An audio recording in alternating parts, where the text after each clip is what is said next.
live from Studio City, New York, whatever. I know. That's not true at all. But hey, it sounds good. What's going on, Shane? Good to see you, brother. It's good to see you too, mate. Yes, well, here we are. It's another Audiophile show. That's right. But before we get onto that, Ooh. I think you and I need to have a bit of a catch up here. So, what's going on with you, brother? Oh, just trying to wake up every day and figure out how I can make $1 million and realize every night that I failed at doing it. That sounds very familiar. Hasn't worked out so far yet. I haven't figured out the right scheme. I tried doing all like the MLM stuff. I tried flipping records on Discogs. I tried all this stuff, man. Nothing has worked out for me so far. Just this raw, hard work is all that seems to matter any day. Like that's all people want to pay for. It's just you working your ass off. That's all people want. I don't know. That sounds familiar. Damn it, there's no free way to get money. Whoo! Golly. Yeah. All right. Well, hey, we're seeing the room starting to build up. Thank you so much for joining us here today. I'm going to answer Shane's question here in a moment because we do got a lot of stuff going on here over at Vinyl Latte. I know Shane's got a lot of stuff too. But while you join, please say hello, say where you're coming from. Mr. Charles Kermis, always great to have you on the program, man. Thank you so much, brother, for joining us from Denver. I'm glad that I think you're home this time. I think the last time you joined us, you were in a yacht in Mexico. So welcome back to Denver, where it's hopefully cooler, a little bit more relaxed. Good to see you. Yeah, back at home base by the sounds of things. All right. And we also have, let's see here. We also have Nick calling in. Yeah, Nick's in. Hey, Boston. Nick, what's going on, brother? Parking the car. Yeah, welcome, Nick. I don't have a Boston accent. I tell you what, Boston is the most craziest city. Anytime I've ever gone there, first off, your taxi drivers are just insane.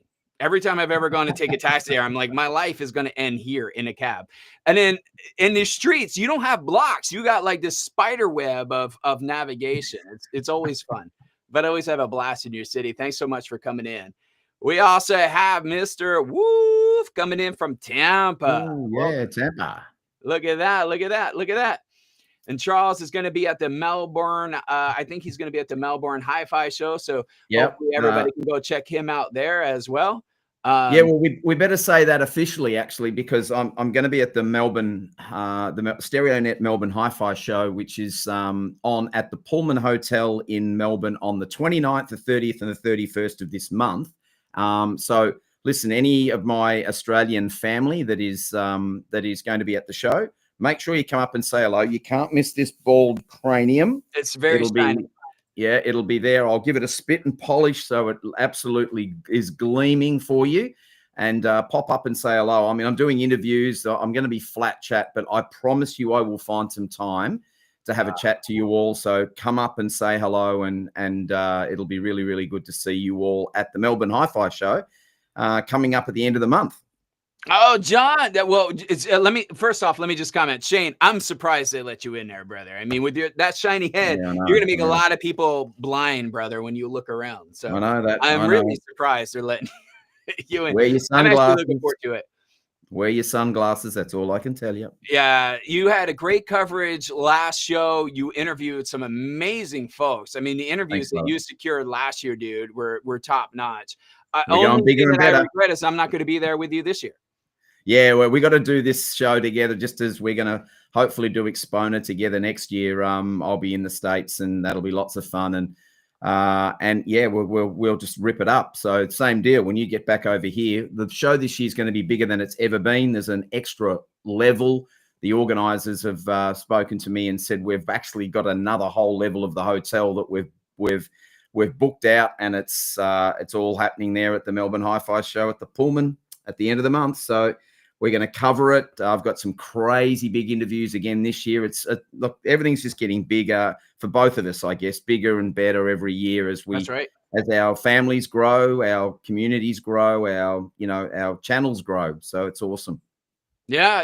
And you mentioned you're going to be at the Melbourne Hi-Fi show, which I really wish. I was planning to go out this year, but unfortunately, I'm not going to be able to because I'm moving, I'm relocating. So I'm going to be moving into a new location. So part of what I plan on doing with the community is recording what it takes to pack all this stuff up, 4,000 some records, hi-fi equipment, how to do it the right way. And I'm also going to be sharing a video on how to get your new room set up in a brand new space that you're not familiar with, right? How do you get the room acoustic rights and everything? So I'm going to be breaking that down. But you mentioned what's new and good on my side. I'm testing this out. Does this look familiar? Does it? That looks very familiar. This was from Shane. So Shane has me checking out the Lyra Kleos from the Hannah Blue Amami. So I'm getting ready to check this out. We actually spun some records today on this cart, and I got to tell you, man, I'm really impressed. I got to tell you, you know, for not being a major upgrade over the Hannah Umami Blue, this actually sounds like a major upgrade above the Hamami Blue. So I'm really, really grateful for that. I can't wait to dive in some presses I'm deeply familiar with. I had some mates come over today. We did some listening together, and everybody was really impressed, Shane. So super excited about that. Good. It's a great part. It's been in my system for a little while. I didn't really put a lot of hours on it. But when you said you were looking for something that was a bit different in flavor from what you had, I thought that could be what you need. So I'm glad it's over there safe and sound, and I'm glad it's bolted up to the end of the tone arm and that it's cut and wax. It is, and it's doing a great job. And today we're going to be talking about hi-fi shows. We're going to be diving into the main topic here in just a moment around hi-fi shows. The state of hi-fi shows, our opinions about them. Are they getting too expensive? Are they getting too unattainable? But we got some folks joining. I don't even know how to say this. Your Grora, I'm sorry, I am butchering this like you wouldn't believe. But John, thank you so much for dialing in. We also have another Aussie dialing in there from Melbourne. Robert Mitchell, thank you so much for coming in. Really appreciate it. We have Drago also joining us today, asking Charles some questions. So Charles, you can deal with all that stuff offline, I guess. But Shane, what's new and good in your world, man? Because I saw the Network Acoustics review that you just did, which sounds like a phenomenal switch. But I'm kind of curious, though. I think you did a lot of that review with those bookshelf speakers that you were also evaluating. Did you ever have a chance to listen to them on the Wilsons, or did you get the Wilsons back at a room? What's going on with your system, brother? Well, I've been pretty busy yesterday, actually. I've had the Osborne EOS Elite reference and the standard EOS in the room, which I've been looking at for the channel for review. And so they've been what's been rotating backwards and forwards for a little while now. And I've done essentially all of my listening with the Network Acoustics Tempest switch with the Osborne speakers, the epitomes before those. Got a bit of news to break for everybody. The green monsters are back in the room. About time. You've had those Osbornes in there for a long time. You had the, I think, you had the, the epitomes. Yeah. I had the big epitomes, and then from there, Greg brought over the his smallest speaker, and they've been in the room while we've been doing some. I've been checking those out and compiling a review on those, which is coming soon. But it was time to move the Wilsons back in the room. I need to refresh my palette for my reference again, because I will be getting Greg's absolute flagship speaker, the Grand Monuments, in. Hopefully we'll do that after the hi-fi show. So I wanted to get back to right. That's the that's their big boys. Yeah, that's his big boys. So that they're coming in the room, and at that point, I guess we're gonna be. I want to have a baseline for my reference again to refresh my audio palette. But the Network Acoustic Switch has been an absolute revelation. It's staying. I'm keeping it in the system. I'm just hearing too much stuff that was obviously in the streams that I wasn't able to discern. There were things you could hear there, but you couldn't really make out what those things were. And it's almost like a tide running out, and you see what was under the water. There's more going on in the stream that we just don't know is there. And when you get to lowering the noise floor and that ground plane, really being clean, you hear more in the stream. There was that track I spoke of in the review about a movement from, I think it's probably Lindsey Buckingham in in the song Chains from Rumours, the Fleetwood Mac album, right at the beginning when they roll tape. Obviously, he's getting seated.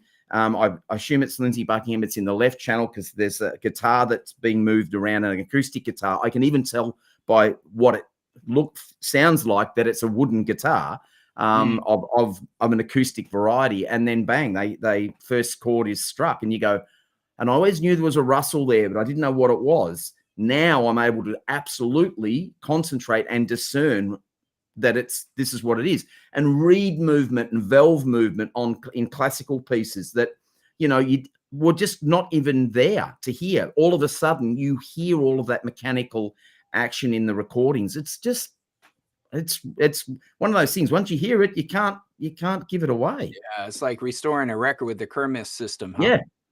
Yeah, it is. It's you get further into that groove, you get more out of that record. Then that's what's going on. My review for that, the Kermis machine, is coming. I'm not finished yet. There's too much going on. I appreciate your lovely work on that review, mate. You did a lot of work there. I know you did. And I'm sure, and Charles, I know, is happy with a well-balanced, honest review of the system. And I know I've spoken to Charles since then, and yeah, he's very, very happy with an honest and unbiased review. Yeah, if folks are tuning in, we're going to talk about the Hi-Fi show in here in a second, but we're talking about the Kermis vinyl restoration system. I think I try to be honest as possible, right? So, being Vinyl Latte, I know the folks that dial into my channel, they're vinyl lovers, they're passionate collectors. They really, a lot of them seek out Grail records, original pressings. A lot of the stuff that they collect are the rare stuff, right? That's where a lot of people, I think, in my community kind of live. And I think for those folks, the system makes a lot of sense. I think I was clear about what I hear and what I was able to measure. There is a gap there. Some of that stuff I can't explain, but one thing that didn't lie was my ears. You can actually hear a difference with the system versus some of the other ultrasonics and cleaning systems that I use. The other thing that I would just be honest with is that I did try to be unbiased. I had other folks come in that had no idea. Listen, hold on. Let me show you. So people, because I was challenged on this yesterday.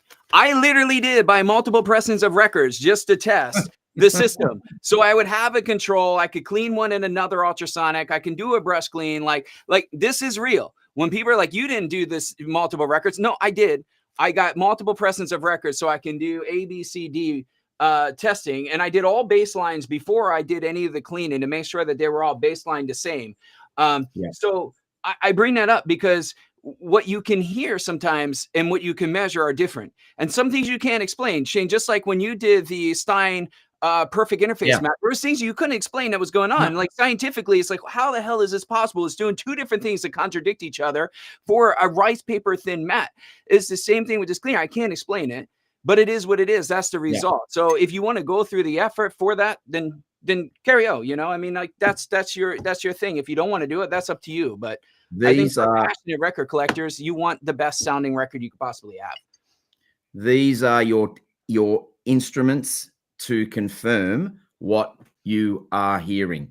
And I think as far as audiophiles are concerned, what we want is look, my channel works on, I'm not going to tell everybody about numbers and measurements and this, because look, honestly, I think the majority of audiophiles couldn't give a flying fat rat's clacker about, and I cleaned that up, let me tell you, about the absolute numbers of everything, because I've heard DACs that measure off the planet and they sound like rubbish. And I've heard other DACs that don't measure well and they have that beautiful first, second, third order harmonic that just fleshes out the mid-range and the humanity in the voice, and then they sound wonderful. And I think that's what audiophiles are all about. They don't care about numbers. What they want is something that sounds as close to the capture as possible. And that's the issue with the Kermis that I absolutely would say is that when I'm doing records sneak peek, I am getting an improvement in the sound that I hear. Yeah. And I think that's where the rubber hits the road. I really think that's what people will invest the time to restore their records want. and that's what will be fleshed out in my review too when I get It all eventually. depends what you're getting out of it, and I gotta be honest with you. If you're running a low or a mid-fi system, and it's fine if you are, that's great. That's how I started. Yep, that's If how we that's the all type of started. system you're running, you probably won't notice the drastic difference, right? Just like when I would buy an audiophile pressing and I would have a standard cut, it would really be hard for me to tell the difference. Typically, what I would notice on an audiophile pressing versus a standard like GZ cut of an album was like it was a little bit a better noise floor, right? It was a lower noise floor, it was a little bit blacker background, and maybe a little bit more dynamic, but I couldn't tell the intimate details. Not until I got in a very resolving system that can actually extract all that stuff out of the music, where I really started to say, holy crap, there is a drastic difference from pressing. Yeah. And today I had some of my mates come over. I had 5 of my local vinyl folks that are in the community come over today to kind of listen to the system and stuff. And they brought different pressings, and we did some A/B comparison. I pulled different records from my shelf that they brought their pressings, and we all could hear very clearly, the whole room consensus could hear the difference of the pressings, right? And we could hear about how the mastering and how the different dynamics are and how the different instruments come out on this pressing, but maybe not so much in this. And it's like overemphasis on the piano here, but this one favors the saxophone. And like you could tell, even sometimes the way that the sound shifted from the right and left channel was different because the mastering engineer did it a little bit differently on the album and the pressing. When I had a modest system, I will say that because I think this is is unreasonable. But when I had a modest system, I didn't hear as much of that. I got to be honest with you. I didn't hear the drastic difference, right? So I think for those that have really invested a lot of time and care in their records and a lot of time and care in their stereo system, you're going to hear the difference. But maybe we should pivot to the topic of the day. Shane, what do you think? Absolutely. Yeah, I think that's what everyone's here for. Let's talk about the. I thought this was a great thing, and when you and I got talking about what we'd have as a topic, where it's just you and me talking, which we're going to do on and off when we don't. We weren't going to bring a guest in every single time. We're just going to. You're not a guest. You're Mr. Aussie Audiophile. I thought you were the guest. Oh, I guess I am. What am I doing here, man? I thought you were the guy of honor today. Yeah, you're running the show. I'm just here to not look good. I just click comments. That's all I do. That's my job. No, you do far more than that, mate. But I wanted to get into the whole process of the audiophile industry, of the industry in general, and the hi-fi. Look, what's value, what's not value anymore? Where's the industry going? Can we afford when we go to these hi-fi shows? Can we afford some of the stuff that's in some of these rooms? And I want to hear from our audience. I want them to post up their comments and tell us what they say, and we're going to bounce off their ideas. This is a real audience participation live stream, this one. It always is, but this one I really think emphasizes that. And we've got some talking points, haven't we? And I guess the first one we probably should just rustle straight into without mucking around is the health of the industry. So what do you think, mate? I mean, when it comes to hi-fi, okay, so let's break this down. I think there's 2 different takes here. Let me start out with, I think, what is probably on top of a lot of folks' mind. And then I'm going to contradict myself here while we get through this, right? So I've been to a couple hi-fi shows this year. And when you walk through the hi-fi shows, there are some $2-3 million rooms in there. It's very unattainable stuff, right? Even if you're a hi-fi person, you're like, there is no way in hell I can ever afford this. And even if it's not 2-3 million, some of it is $500,000 or $300,000. They're like, oh, this speaker is 250 grand. And the DAC is, 100 grand, right? Like you hear this stuff and it's just like, holy crap. I did a video. I think it's like a $250,000 turntable, right? Like it's the cost of a house, mate. You can buy a fucking, excuse the language, you could buy a property for the turntable, right? Yep. It is very unattainable for 99.9% of the population out on Earth. And this is the stuff that's at the hi-fi show, right? So you go there and you're a buyer. And I will tell you, there's a couple trends I see.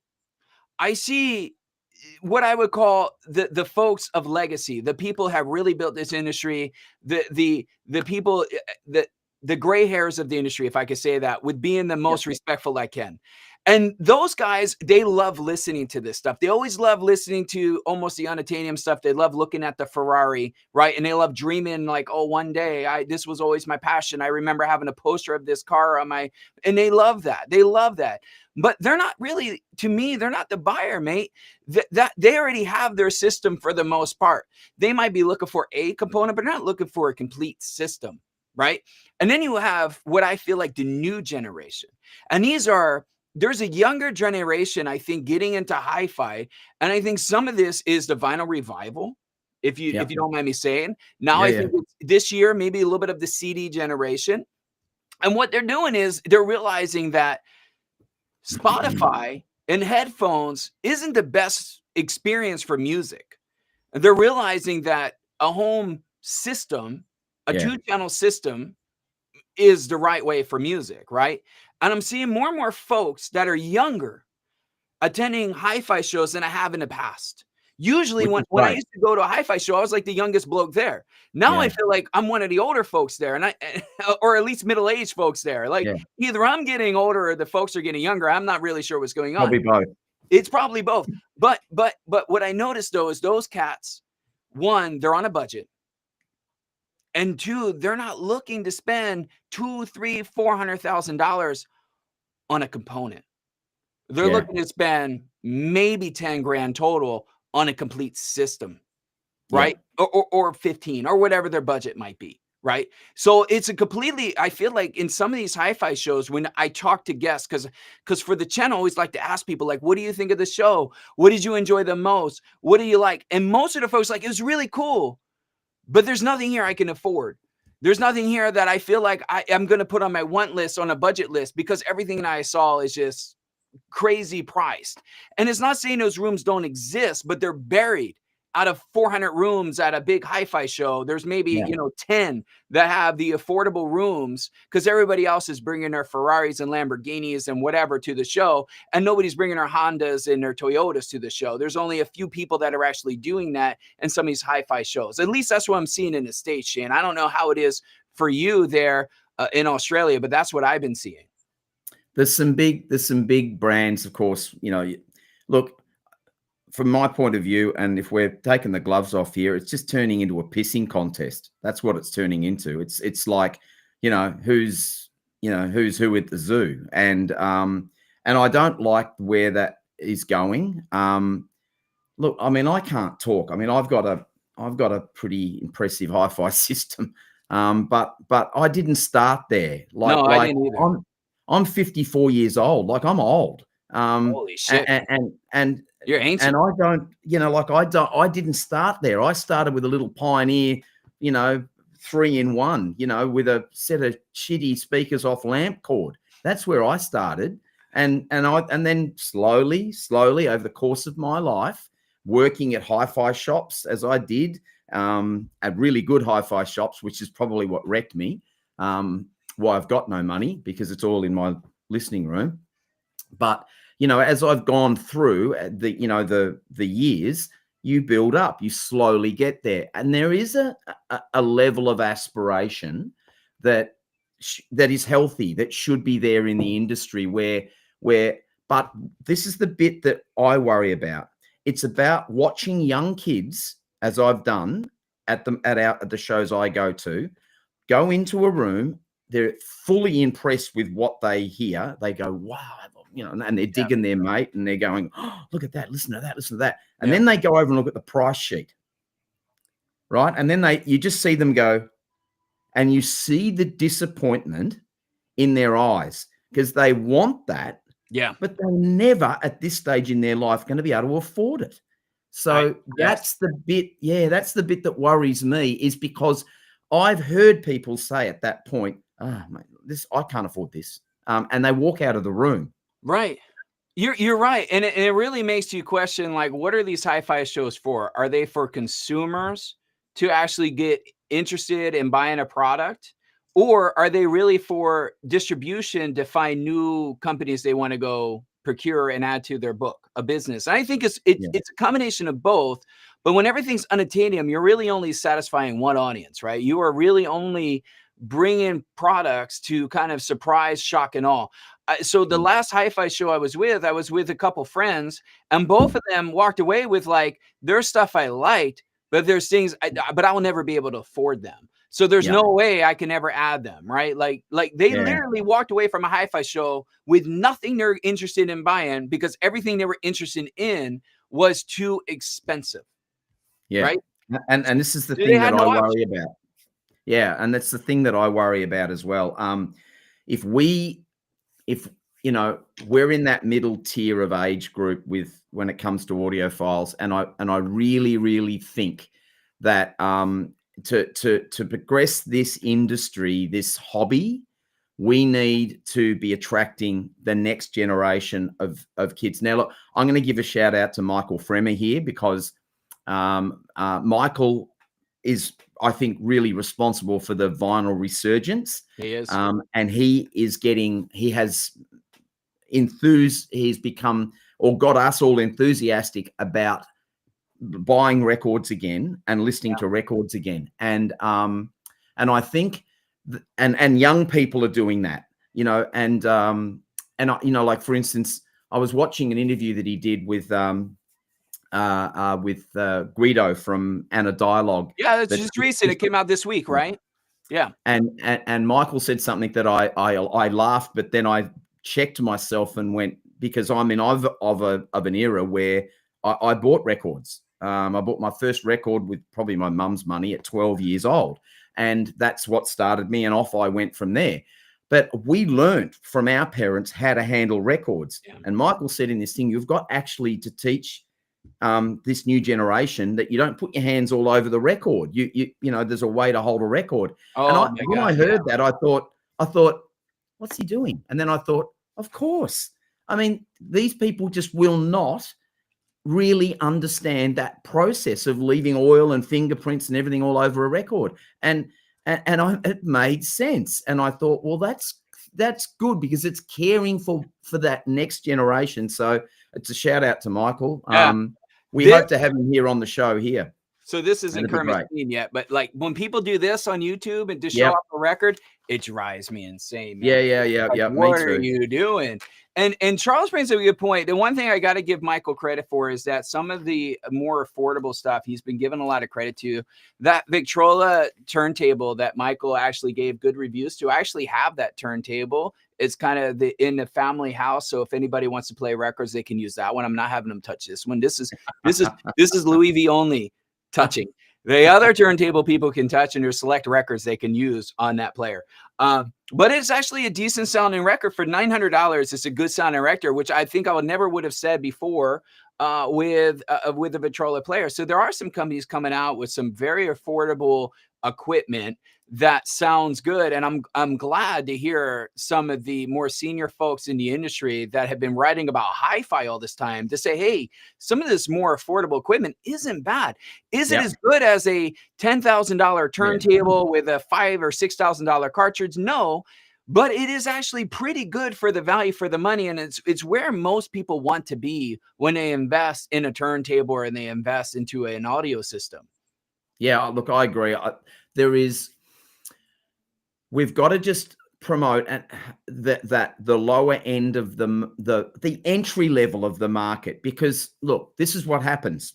Let's not beat around the bush here. You buy in there, and then you're on the aspirational ladder from that point on. You want the next best thing, and then the next best thing, and then the next, and then you start moving up.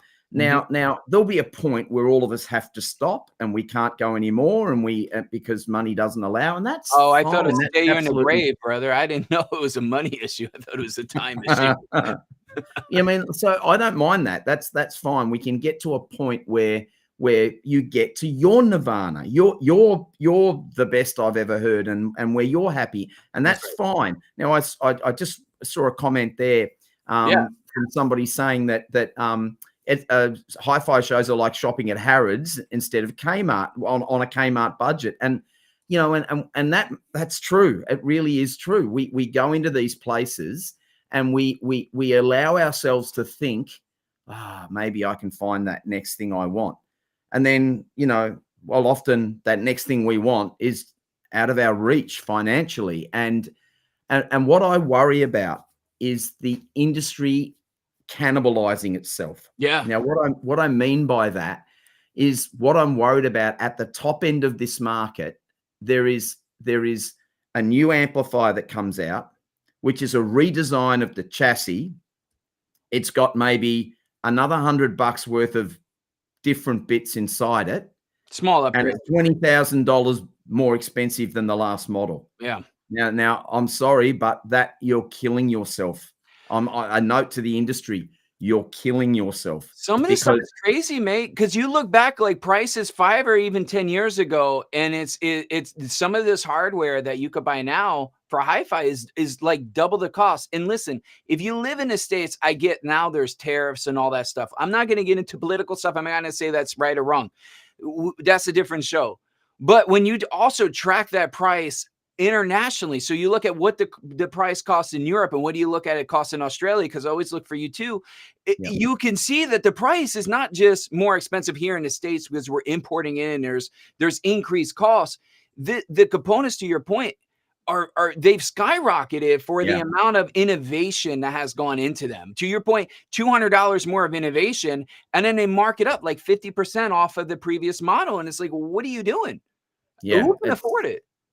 It is self cannibalization. That's what I think it is. Yeah. It is, and some of those changes, Shane, they're not better products. The Mark I is better than a Mark II in certain cases.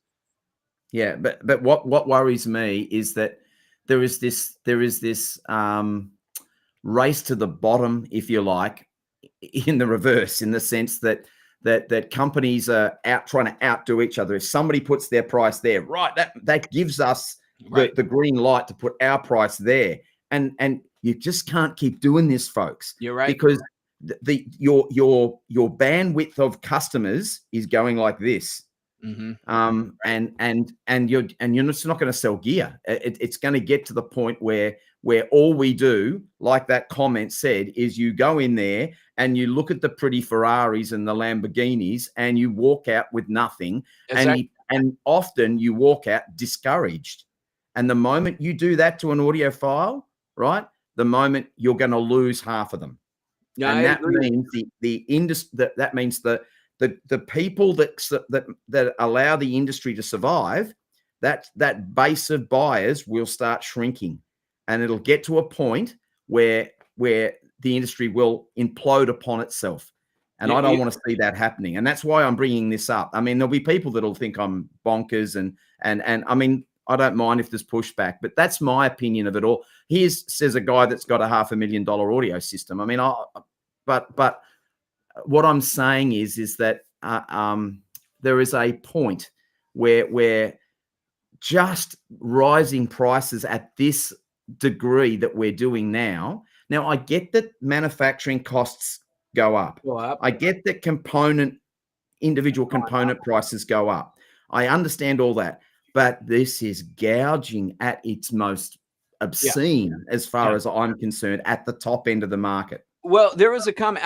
We're going to take a break here in a second, Shane, and go through some of these comments because we got some really great comments. But Charles actually threw up a comment here I had up earlier, $23,000 for a power cord. You know, the sad part is once that generation of model is obsolete and they come out with a new version, that power cord will be on sale for like $1,000. So the markup is insane on some of this stuff. And I'm just exaggerating here. It probably won't be actually $1,000, but I've seen plenty of times where speaker cables and audio cables that come out, they're 10, 20 grand. And then when they come out with a new model, all of a sudden you can go to Music Direct. This is where I'd be honest with you. I bought a lot of my stuff in the past, the previous model version of stuff from Music Direct. And this is a shameless plug. I get nothing. Go shop at Music Direct. I get a 0-cent commission for referring you over there. But I bought power cables and I bought audio cables from there that were the previous generation. And they're like 80, 90% off of the regular retail price. Did that just show? And here's the thing. Here's the things to remember, because I was in retail for a long part of my life. They're still making money. The manufacturer's still making money, the distributor's still making money, and the retailer is still making money, yet they're still able to offer you an 80% off price on a clearance product. Think about that. Okay. So that's how much freaking markup they have on some of this stuff. Let's use this as let's use this as if I walk into my local car dealership, right? and I say, oh, I like that car there. How much is that? And they tell me, well, it's $100,000. Okay. Well, look, I'll give you 50 for it. Right? They're going to laugh me out the door. They will. But if I walk into a high-end audio shop and I go, oh, that's a lovely amplifier. How much is that? 100,000. I'll give you 50 for it. Right? Come on, like, give me a chop out. You know, like, give me a discount. You are likely to walk out of there at least 35 to 40 points off the sticker price. Yeah. So what are these sticker prices? It's all bullshit. Yeah. Pardon my language, but I get passionate about this. It's all rubbish. It's filter show with us, Shane, apparently. You know, I mean, look, I just don't get it. And this is what I'm talking about. This is why I wanted to do this show today, and why I thought we should talk about this topic, because it is getting out of control. Not even the sticker prices are taken seriously anymore. Yeah. And to your point about power cables, we're not all stupid. How many of us realize that? And we're not buying the new stuff. Now, if that's starting to happen now, this is what I'm talking about. The cancer cells have been set. So that means that cancer starts to grow. And what happens? The top of the industry starts dying off because they run out of customers. Nobody's going to pay that kind of money for things because they'll wait. And then what happens, right? You've got the millionaires of the world and the buying all that stuff at whatever price they buy it at. And then you see it turn up on AudioGon, or you see it turn up on you know, over here at Aussie Audio Mart and places like that. And you think, Jesus, look how cheap that is now. Exactly. And I'll be honest, I've bought a lot of my audio systems secondhand like that as well. I didn't pay new prices for things. My name's Billy, not silly. You know, like I'm not buying that kind of gear, or I get an industry, you know, chop out for something. That is. So what I'm saying is these prices that are set at when you walk in the door, and what I'm saying about that is that these young kids that are going into these into these audiophile shows, hi-fi shows, and they're seeing that price, they don't have the wherewithal to say, oh, look, what can you do on that? Yeah. Looking at the price, becoming discouraged, and walking out. All right, you're spot on. I'm going to flip us so it doesn't look like I'm staring off into oblivion. So hopefully that appears better. Sorry, guys. I have to look in a weird angle because I'm looking to the chat. But we're going to hit some comments here in the chat here. So we have a comment about records that are gone. Really, I'm assuming this means that records are getting outpriced and CDs are becoming a thing. And I'll tell you the reason why of that is because a lot of the vinyl revival around vinyl was around college students or younger folks that were getting into wanting to own something physical. And now they go to the record store and every record, even the new ones, like $40 or $50 brand new. And then they go and look and like, oh, I want this pre-owned record. It's $150, $200. Well, I can buy a whole collection of CDs for the same price. And now those same buyers are trading in their records that they bought. They're putting that credit towards CDs and they're buying CDs now because they still want to own something physical because they're realizing digital is, you know, you never know what you get. I was talking to somebody today that is not a vinyl person, is not a CD person.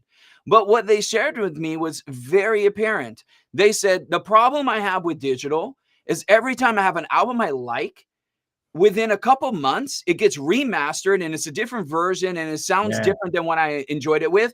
Or some of the tracks start getting grayed out and I don't have the full album anymore.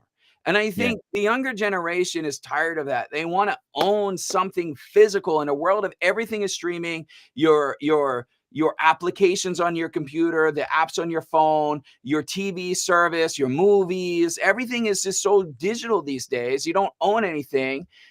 Being able to buy a physical media allows you to own something physical, but also allows you to support the artists. And I think the CD generation or the CD movement this year, specifically, it seems to be this year is really booming, is because people are just tired of the gouging on records. Records are becoming extremely expensive.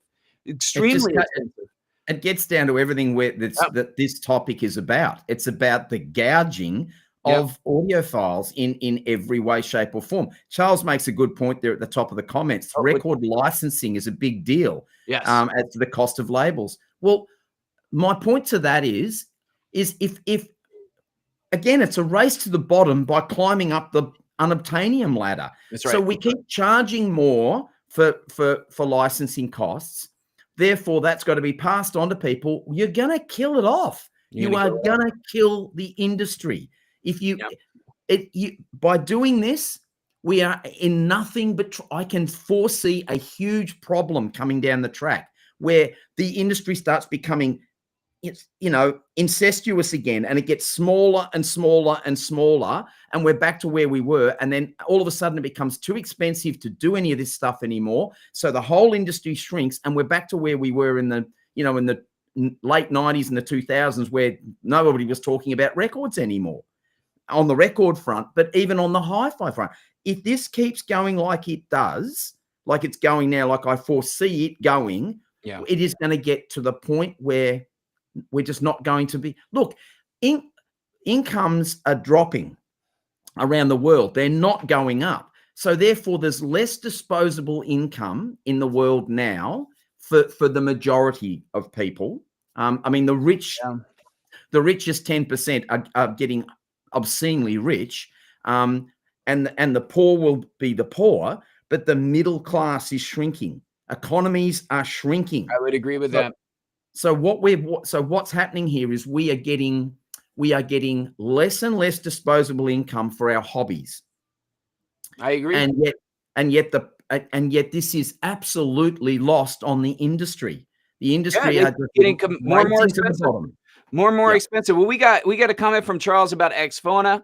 That their room is a very large show. If you all never been to Exfona, it is one of the largest hi-fi shows probably put on. They take over a whole entire conference center to put this show on. And this year they even had a car show, home theater. They've done a lot of different things that they haven't done before because the show's getting that big. And they don't show pricing on the room. So you have to actually walk in the room. You have to ask for the price sheet. There's no price sheet on the outside of the room. So you don't know what you're walking into until you get situated and ask like, hey, what's this stuff cost? And I think that is pissing off the new generation. I completely concur with that.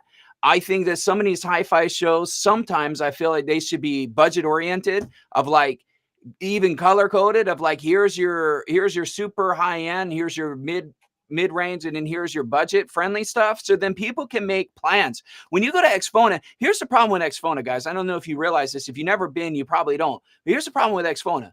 There's no way you can see the whole show in a weekend. It's too big. So you have to make the best of your time. And if you're somebody who's even going there with a weekend pass or a one-day pass, you're going to spend a lot of time just trying to find the right room that's within your budget so you can hear things that are to your budget. And the problem is everybody's bringing a lot of very, very, very expensive gear to those events. So you're going to spend a lot of time just trying to go from room to room to room to room, just trying to find something that you say, well, this is within my budget range. And now I'm going to sit down and actually see if it's something I want to consider. And I think what some of these the smaller shows are, you can visit the whole show in a weekend, but some of these larger shows where you can't because they got too big, I think they need a way to filter out, to identify the right buyer and align them to the right room, right? To make it a better experience for the people that are coming in with a budget to the room. I don't know what you think about it, but that's my thought. Yeah, but I think we all want to see the Ferraris and the Lambos. We all want to see that. If you know where they're at, you can go look at them. Yeah, true. There should be a better way of organizing. Now, Robert makes a really good point here too, and it's got to do with centralization. He says, I can buy a record from a record store in Australia for about $80, and that's what they cost here for a decent record, our funny money over here in Australia. But on Amazon, it's $60. And so it's killing the local record stores. And again, this is the centralization, the globalization of everything. This is going to happen. I don't think there's any way around this. The distances between us all, even though physically they're no smaller, they have become smaller by virtue of the dispatch systems we have now, the mailing systems, the shipping ways we do things. Everything is getting like that. So I don't know. I don't really have much of an answer for that one, Robert. I do. I kind of do. I mean, I don't know about y'all in Australia. Listen, sometimes Amazon sells the same press that you can get at a record store. And I'm going to touch on that in a moment. But sometimes they offer Amazon exclusive pressings, which are really cheap pressings, by the way. I personally, for somebody like me who's a passionate record collector, I avoid them like the plague. It's like buying a Walmart press. And sorry, Walmart, I don't mean you to come out and sue It me probably for came saying off a that. CD, mate. Yeah, it's not a good quality pressing. But also, you have to remember Amazon is buying in bulk. They're buying a ton of those records. Your local record store is buying maybe 2 or 3 or 5 of those records, right? And they're going to put them on a shelf, which takes floor space for them, right? And they're going to sit on that money until you buy it. And some of these record stores are going to sit on that record for months or years. That is going to take up space in a record store until it's sold. And they're carrying a lot. Amazon doesn't care. They make so much money and profit from everything else that they sell and buy at wholesale that them having a shelf or a section or a warehouse that has records in it is not a big deal to them, right? So they're able to swing that big, I'll profanity struck, but they're able to swing that big enter your mind. And they're able to leverage that to be able to get those prices. It's kind of like Walmart. It's like if you go to salon to buy shampoo, it's more money there at the salon than it is at Walmart. Why? Because the salon is an intimate boutique shop where they're only, if you look at their shelf, they have like 3 of those shampoos on their wall. That's it. And they're trying to make a profit from that. Amazon doesn't care. They're going to make $1, $2 profit from that record, but they're going to sell 1,000 of them. And your local shop is going to sell 10 of them, and they're going to try to make $5, $10 profit on each one. That's why there's and this is what I'm talking about, you know, conglomerations and decentralization and centralization, which where the big markets are engulfing the smaller operators. And it's to Robert's point that I get what you're saying, Louis, but I think that there's this takeover mentality with people like Bezos and, you know, and people that own these multi-zillion dollar, you know, conglomerations where they're centralizing everything and then controlling the narrative. The thing that I worry about with that is that once they've got that market share, then we're all in trouble. Well, that's because true. There's no competition anymore, and prices, I guarantee you, are only going one way. Yeah. So that is a massive concern moving forward, whether we're actually going to ever get what you'd call a decent, you know, value for money record anymore. And to your point about there is, and I did read somewhere, but I can't remember who it was now. I was looking down the comments, but they're flying along. Charles is very. We're going to pause for a moment and go through some comments here, rapid fire, Shane. But carry on. But my point about that is that yes, so many. Again, I'm referencing to Guido's interview with Michael. Michael made a great point that I agree with him as well, is that people are going to see 3 or 4 of the same record when they're browsing through a record. There's going to be one there for $18. There's going to be another one for $25, another one for $40, and another one for $60.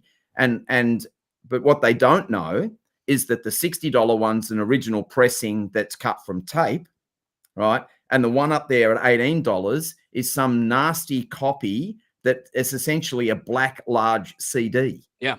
That you play with your record player. And I mean, I've had records like that. I've bought them and gone, oh no, that's, I can ex-sound engineer. I know straight away what I'm listening for. I probably need to be looking further into the dead wax or having a good look at where that's come from, so I actually know what I'm buying. But it's not always the case, though, Shane. I mean, most of the time you're correct, but it's not always the case. There's some audiophile records out there that, quite frankly, doesn't need to be an audiophile pressing. Yeah, I think we're seeing an age of just money grabbing from certain companies reissuing records that have been reissued countless times at a more affordable price that sound amazing for $30.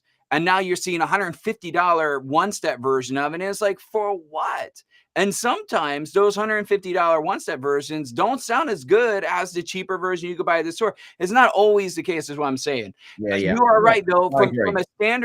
From a standard situation, yes, most of the time that really cheap pressing doesn't sound good, and that will turn people off of vinyl because they're like, oh, I bought the $18 pressing, I took it home, it sounds like crap. My Spotify version on my phone sounds better. I've literally seen people have that interaction where like, yeah, I tried to get into records, but the records I had sounded like crap because they were buying VG or less quality records because they didn't know any better about quality. So they were just buying anything they saw. They were like, oh, I like Aerosmith, so I just buy the Aerosmith record, not even look at the vinyl itself. And then I see people that buy these really cheap pressings of records and they're like, it sounds horrible. Or they just don't have the right equipment, right? They're running on a Crosley or whatever table. And I'm not trying to knock Crosley. Yeah. Crosley got a lot of folks into the turntable game, but you're not going to get high fidelity from a Crosley player, and nor did they market that way. Hell, the guy on Vinyl Nation, if you watch the show Vinyl Nation, the spokesperson from Crosley, when they show his house, he runs an Audio-Technica turntable at his house. He didn't run a freaking Crosley, right? So that should be all telling that the guy that is the spokesperson from Crosley doesn't even run a Crosley turntable at home. Right? I mean, that should be eye-awakening, right? Yeah, I mean, again, this is all about this topic that we're bringing to our audience today. It's all about, we want to have this discussion about what you guys think about what's going on in the industry, because both Louis and I have got some strong opinions, and that's why we thought this is a great topic on the Audiophile show, so we can flesh this thing out. We can get into it and find out exactly what we all think about it. Well, I'm going to contradict myself here in a moment, but we got a lot of comments here. So we got John saying that the last hi-fi show he showed up to seemed like a massive advertisement campaign for a dealer. I've seen that. Yep. Yep. Yeah, they have half of the rooms at the show or whatever. I totally, I see that, and that could be very frustrating, especially when you're looking for diversity and what kind of equipment. There definitely seems to be a bias when somebody kind of dominates the entire show with their product line, right? Well, look, you know what it is, and I'm going to bang into this too. There's a lot of very fragile egos in this industry. To be a reviewer these days and be unbiased and be honest is a very difficult line to walk. I think you can, both of us can talk, which we won't, but both of us can talk about situations where we feel a little bit like we've been manhandled, and that a position is being, narrated for us. And I won't work with people like that. My reviews are my opinion. Look, I'm just another jackass on YouTube that's mouthing off about something he's had a listen to. I'm a dime a dozen. But what I want to be that's different, as I know you do, and that's why you and I work together, is we want to be somewhere where someone can go and get a bloody honest opinion, and an opinion that is honest. That's why we don't sell products, Shane. I mean, you and I, we have the ability to go resell products and distribute products and be like, hey, buy from us and you'll get 10%. We don't do any of that because we feel like that will create bias in our product videos, etc. Right? So that's why we both don't do that. You know? Yeah, I mean, there's YouTubers out there that are salesmen. They're YouTube shills. That's what they are. They're out there flogging their products because they rely. I hate to say it, but some of them are, brother. Yeah, they rely on convincing you that their product is the thing to buy because they're relying on that income to pay their bills and live their life. I'll be honest. I'll tell everybody here. I make about $150 a week on YouTube, a month on YouTube. A week? That would be pretty for a really big moment, right? Holy shit, I'm wrong. Well, no, about that a month I make on YouTube, and I don't need it. I mean, I'm not trying to be elitist here, but that's not why I do this. You make 150, Shane, but your costs more because your email, your branding, all that stuff costs. All that stuff takes money. Your time, it's net negative revenue. Because a lot of times you have to pay for shipping to send things back. And that might be $20, $30, $40, but it eats into the money that you make in YouTube. So the only way that you can actually profit from having a big channel, this is coming from a guy that has almost 14,000 followers, is that the only way you can do it, mate, is by selling product. That's why these folks turn to pushing their own product. Yeah. And where I have an issue with that is when something sucks and then they're able to resell it and all of a sudden it's the greatest thing in the world. And Yeah. there's a lot of folks out there that have done that pivot of, I hate this product. This sucks. This is not. And I see a lot in the vinyl world. It's like, oh, this pressing sucks. Wait, hold on. I have a record store. Now I can sell the record. Oh, this is the best pressing I ever heard. Yeah, yeah, exactly. Really? And if we can't, Really? if you can't see through that, then I mean, we're all smart people here. Let's be honest. I mean, look at that and see that for what it is. You know, I mean, I'm just not. I know you and I don't work like that, and I don't do this channel. This channel is net negative revenue for me. It costs me to do this, right? Yeah, the amount of time I put into this, what I do, but I do it because I want to further the hobby. I want to bring more people into the hobby. I want people to be excited about listening to music, and that's why I know you do it, and that's our justification for why we're here. We're not here to make money, because you ain't going to make money on a YouTube channel unless you've got 1 million subs and you've got deals going on behind the scenes everywhere, which I don't. No. You have to trade your soul with the devil, man. You have to sell yourself out to make money Absolutely. on this Yeah. from a YouTube standpoint. We got big wigs lining our pockets for the retirements to sell company. Yeah, I mean, yeah, there's definitely people in the industry right now that are just looking at cash out. I agree with that, TLK. Totally agree with that. Yeah. Charles makes a comment here about me listening to Margulis in Exfona. I got to tell you, Margulis room was my second favorite room in the entire Exfona, and I visited nearly every room in the 3 days that I was there. The only room that beat Margulis was almost a $1.5 million room. And I think the Margulis stuff was 15 grand for everything. Speakers, amp, DAC, everything. The entire setup was 15 grand out the door. And I felt like the only thing that rivaled it was a $1.5 million system. I would totally say. And what was cool about the Margulis room to me is there was no acoustic treatment whatsoever at all. So they didn't manipulate the room, etc. I like when rooms are a little bit acoustically treated, because I think a lot of these square hotel rooms that they do, they destroy the sound. So you want to be able to hear it, but it rivaled the rooms that actually did the room of treatment in. Let's see here. We did that one. I think I'm going to be talking with Julia Margulis's daughter with Charles at the Hi-Fi show this year. I'm hoping to get some of their gear into Australia at some point to have on the channel, because it is really in that nice band where it's affordable, but yet it punches miles above its weight. So hopefully, I mean, I won't preempt any reviews I end up getting to do for that gear, but that's what I'm hearing from you and from other people in the industry it's really good. That Anna technology, Shane, I think you're going to be really impressed, especially when you hear it first person, man. It is. Yeah, great. Yeah, Julian has something crazy there. Record stores charging an exorbitant amount of money. I'm just paraphrasing here for records. I agree. The one big problem, as somebody who lives their second life in record stores, one thing I really can't stand is all of them now are pricing on the top end of Discogs. So whatever bloke sold or bought the last record at for an exorbitant amount of money, that's what they're pressing. So you can have every average sale at $50, but somebody's bought the same record for $300 once on Discogs. They're going to price it for $350. And that has been a pain in the butt with record stores. And it's actually got me buying more from Discogs lately than my own local record store, because they're pricing things outrageously expensive. One of my local shops, I'm not going to name names here because I don't want to put any negative juju out there, because they are my local shop. But like, I am having a hard time buying records there, because every time I look at something, it is 20-30% more than the highest price ever sold on Discogs. And I'm like, what are you guys doing? This is absurd amount of money for a record, man. Yeah, it is.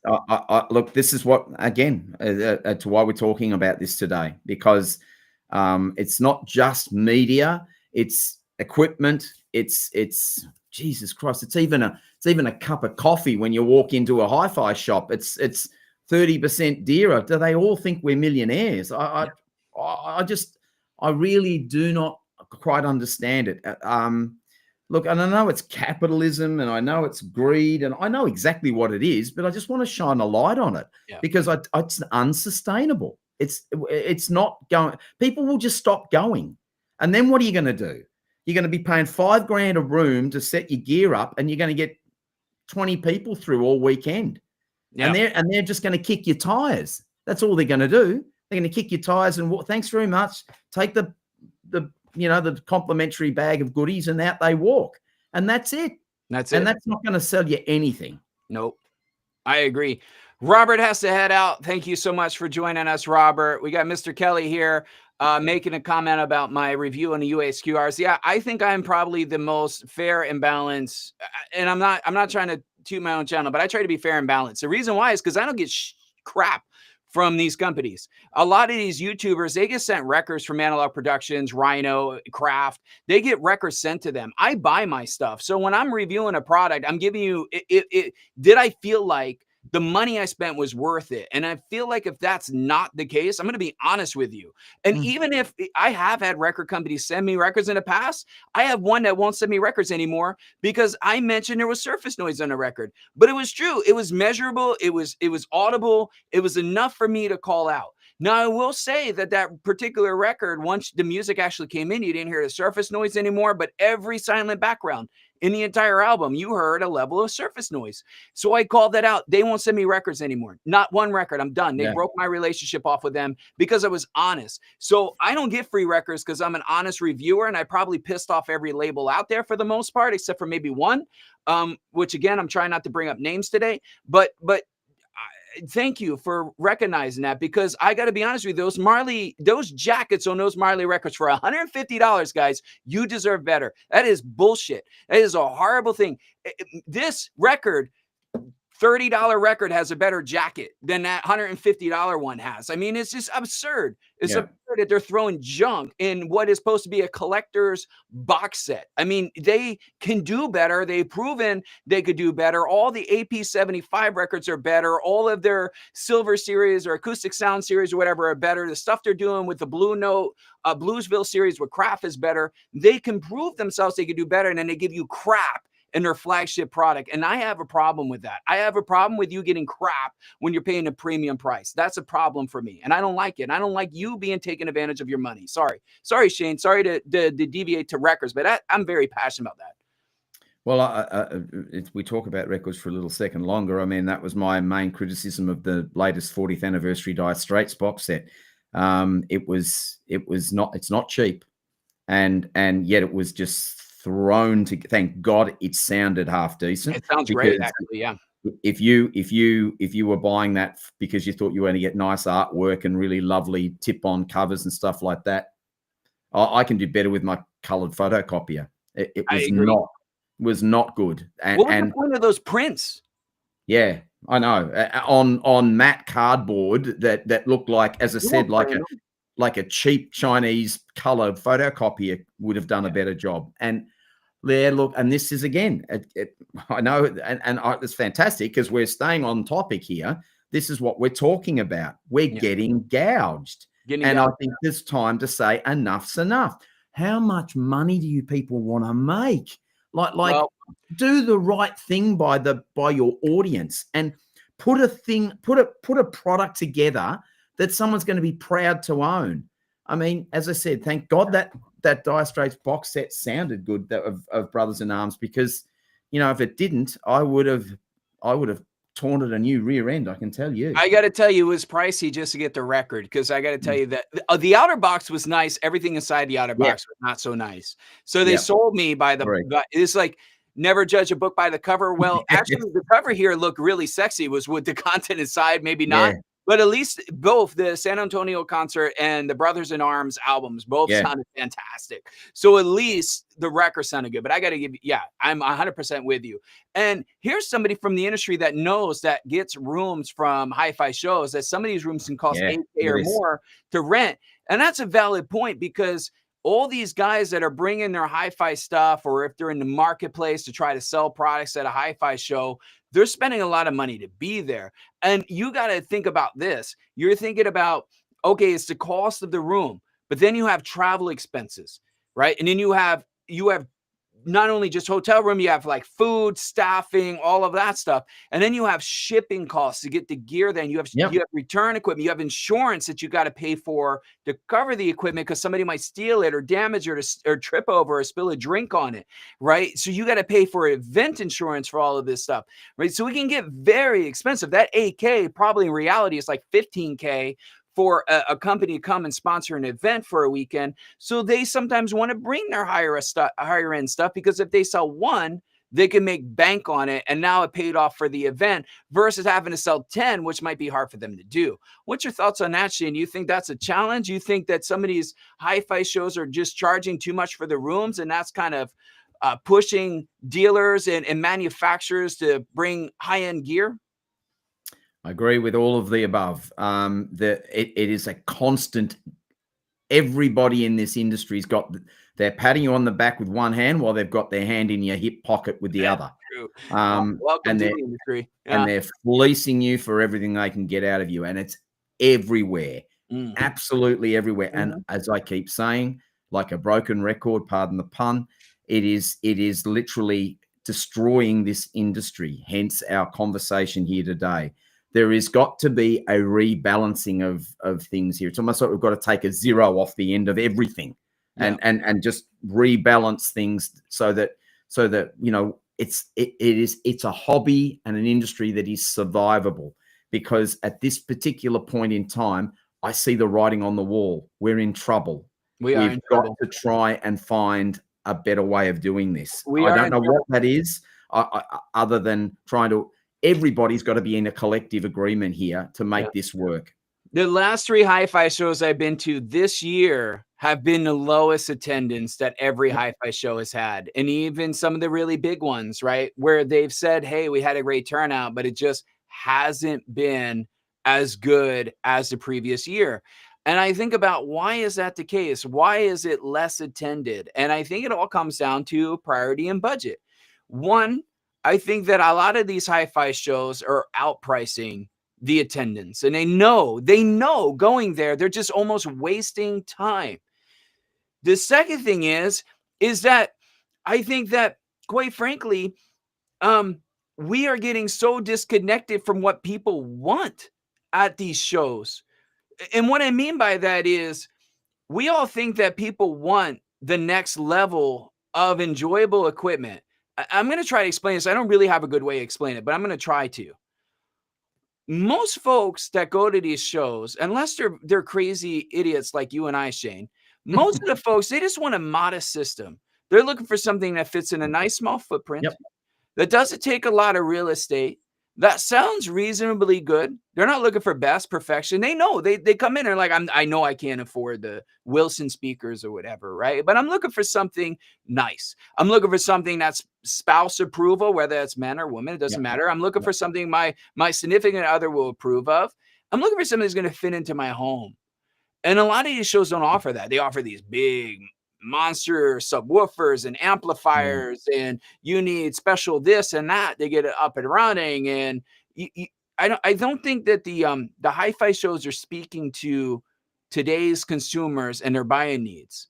I don't know what your thoughts there. I know that there's 2 really good shows in Australia that I believe you attend every year. What has that been for you the last year or 2? Have you seen shifts in that? Have you seen buyer shifts or maybe a decrease in attendance in Australia? I'm kind of curious about that, Shane.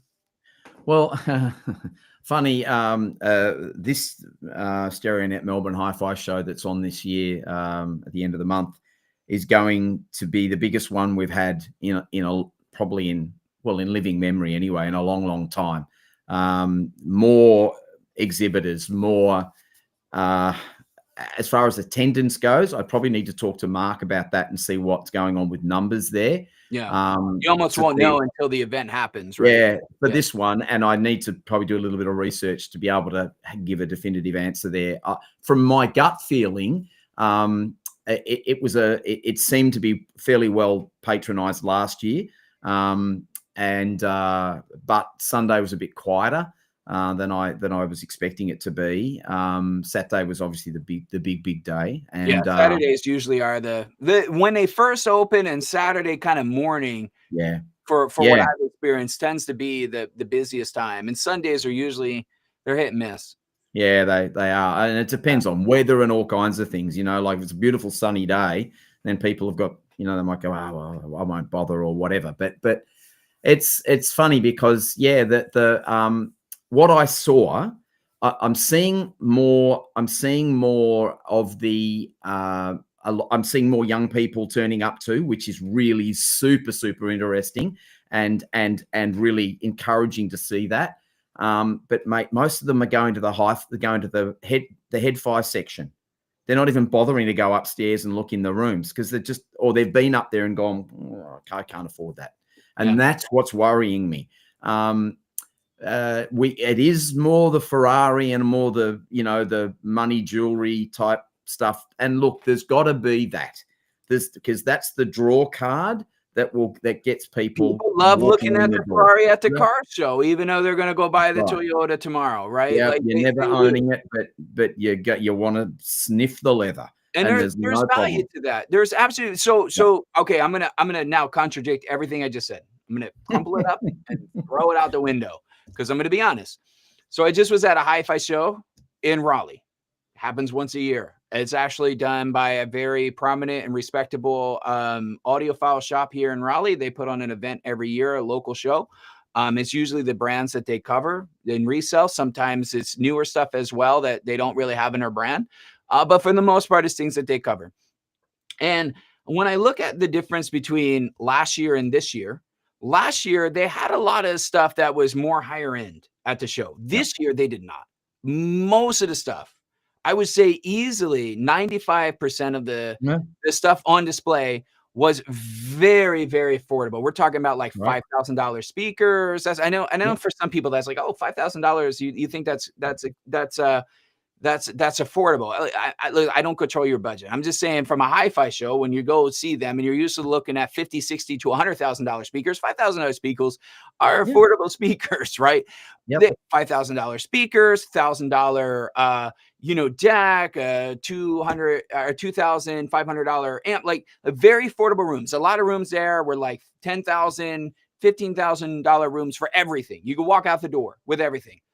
Brilliant. I gotta tell you, mate, I was bored. Yeah. Okay. I'm contradicting myself now because I was bored. I was absolutely bored. I literally went there and I was like, there is nothing here that interests me. There's nothing here that like everything I have in my system is a massive step up from what I can.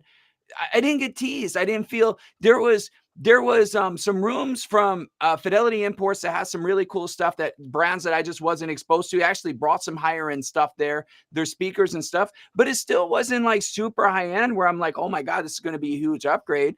And there was another brand that brought some really nice stuff there as well. But for the most part, like everything was just this affordable, very like entry level stuff. I would say more mid to low fi in the price spectrum. And that drove me crazy, man. I'm like, I had a hard time covering things because I personally wasn't excited about a lot of stuff, right? My most excitement were these outdoor speakers that I covered in my highlight video by Ocean something or another, a company in Florida that make these high fidelity outdoor speakers that are all weather, submersion in water and all this stuff. And like, they're very resilient to any weather condition. And that was the most, like, I never really saw that brand. They're kind of a newer brand. They only been around for a few years. I never really saw them before. I never heard them before. I'm like, they sound great for an outdoor speaker. They sound amazing. Like that was the most exciting thing I had. And it's not what I expected. I expected to get caught up in some new turntable or some new speaker or some new amp. And that wasn't the experience I had. So we talk about, I'll wrap this up and I'll turn it over to you, Shane. But we talk about,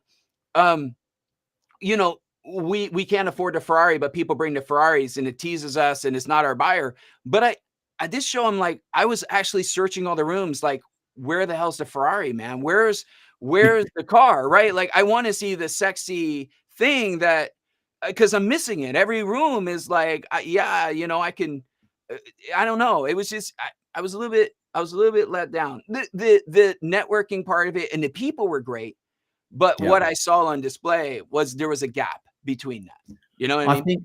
I think yeah, I think there's got to be a balance. There's got to be a balance between the sort of stuff that's going to encourage the grassroots, the new audiophiles to come in and basically get enthusiastic and get on the treadmill, so to speak, get on the ladder to getting to where they want to get to, because that's really important. But I think for people in the mid area, they want to look at the next level up. Yeah. And the guys that are in the top area are going to be, they're also going to be wanting to see the Ferraris and the Lambos and the Porsches. And there's no problem with that. There's got to be a balance there. Or as you say, as you said earlier on, there's got to be a specific area or a specific show you go to. If if we're going to the show like you just went to, yeah, you're right. I mean, I'm going to be down having a coffee before too long and exiting stage left.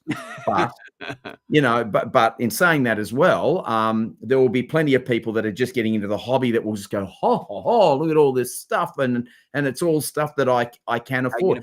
Right? Look, I think the industry's. Well, we focused on the top end of the industry and our problems, and my concerns, our concerns with that. But there is still the shit audios of the world, and there's still the Yamahas of the world, the Techniques of the world. There are still brands like that are making new product. The bar is lifting. So the next model in that area is better than the last model. The top end, I mean, look, the basic circuit diagram for a standard Class AB amplifier hasn't changed in 30 years. It just has not changed in 30 years. But why has the price gone 3, 4, 5, 6 times, 10 times the price? That's right. And we've talked about that, the component prices and labor costs and all of that will be a percentage of it. And I get that 100%, and that's justifiable. But in the smaller area, the lower area of the game, I think there's more innovation going on. There's a raising of the bar in that area that is really healthy. Yeah. We just need to encourage more of it. That's where the next generation is going to come in. And when you and I are, old and decrepit, and I already am, and we get to a point where we can't hear anything anymore, and we just want to shuffle off and listen to our stereo of what we can hear of it, and then worry about whether we need to be fitted up for Depends nappies or whatever the case may be. At that point in our life, it's the next generation we're going to hand it off to. Yeah. And when's that handoff going to happen, though, mate? I mean, that's the big question, right? Because some of the giants are still the giants, and they're still the ones that everybody respects. You can see some of that at the hi-fi shows, man. Yeah. These folks that are listen, they earn their stripes. No doubt about it. Yeah. They earned their stripes. They've came in, they busted ass. They worked in the industry for years. They earned their stripes. But there comes a point where things like hearing and what you listen for and stuff, it starts. There's a different level. There was a guy who said to me, we were going around, and he was actually a distributor at the event. And he goes, you know why these hi-fi shows, this is from a distributor. I'm not going to mention any names. There's nobody I have affiliation with, by the way. So if you go on my channel, like, oh, who's he's talking about? Let me go find out. I have no affiliation whatsoever with who I'm about to say this about. But they said, all this stuff is more on a high end. Everything here is dialed up to the high frequency. And he goes, you know why? And I'm like, why? And he said, well, because most of the folks here are older and they can't hear. So we have to tune everything at a higher frequency so they can hear the damn music. Right. And then so they're altering the sound to try to favor some of the older generation. Listen, that's fine.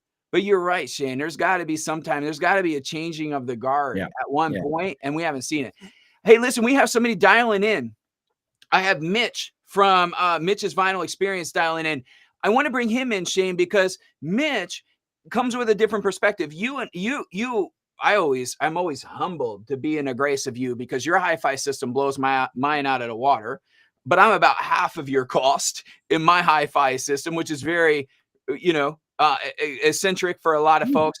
Mitch is coming into the kind of gets now finally getting his feet wet into the hi-fi world. So he's a little bit newer. He's a little bit different perspective. And I love Let me at him. I love to get him to come in and give his perspective of hi-fi shows, because he's been participating in this year, and to see what he thinks, right? Because I think a lot of things we're talking about these rooms and being affordable rooms and not unattainable, and if that's good or bad for the industry, I think Mitch might have maybe a slightly different perspective, because I think any upgrade we're looking for might be really crazy in an amount that it costs.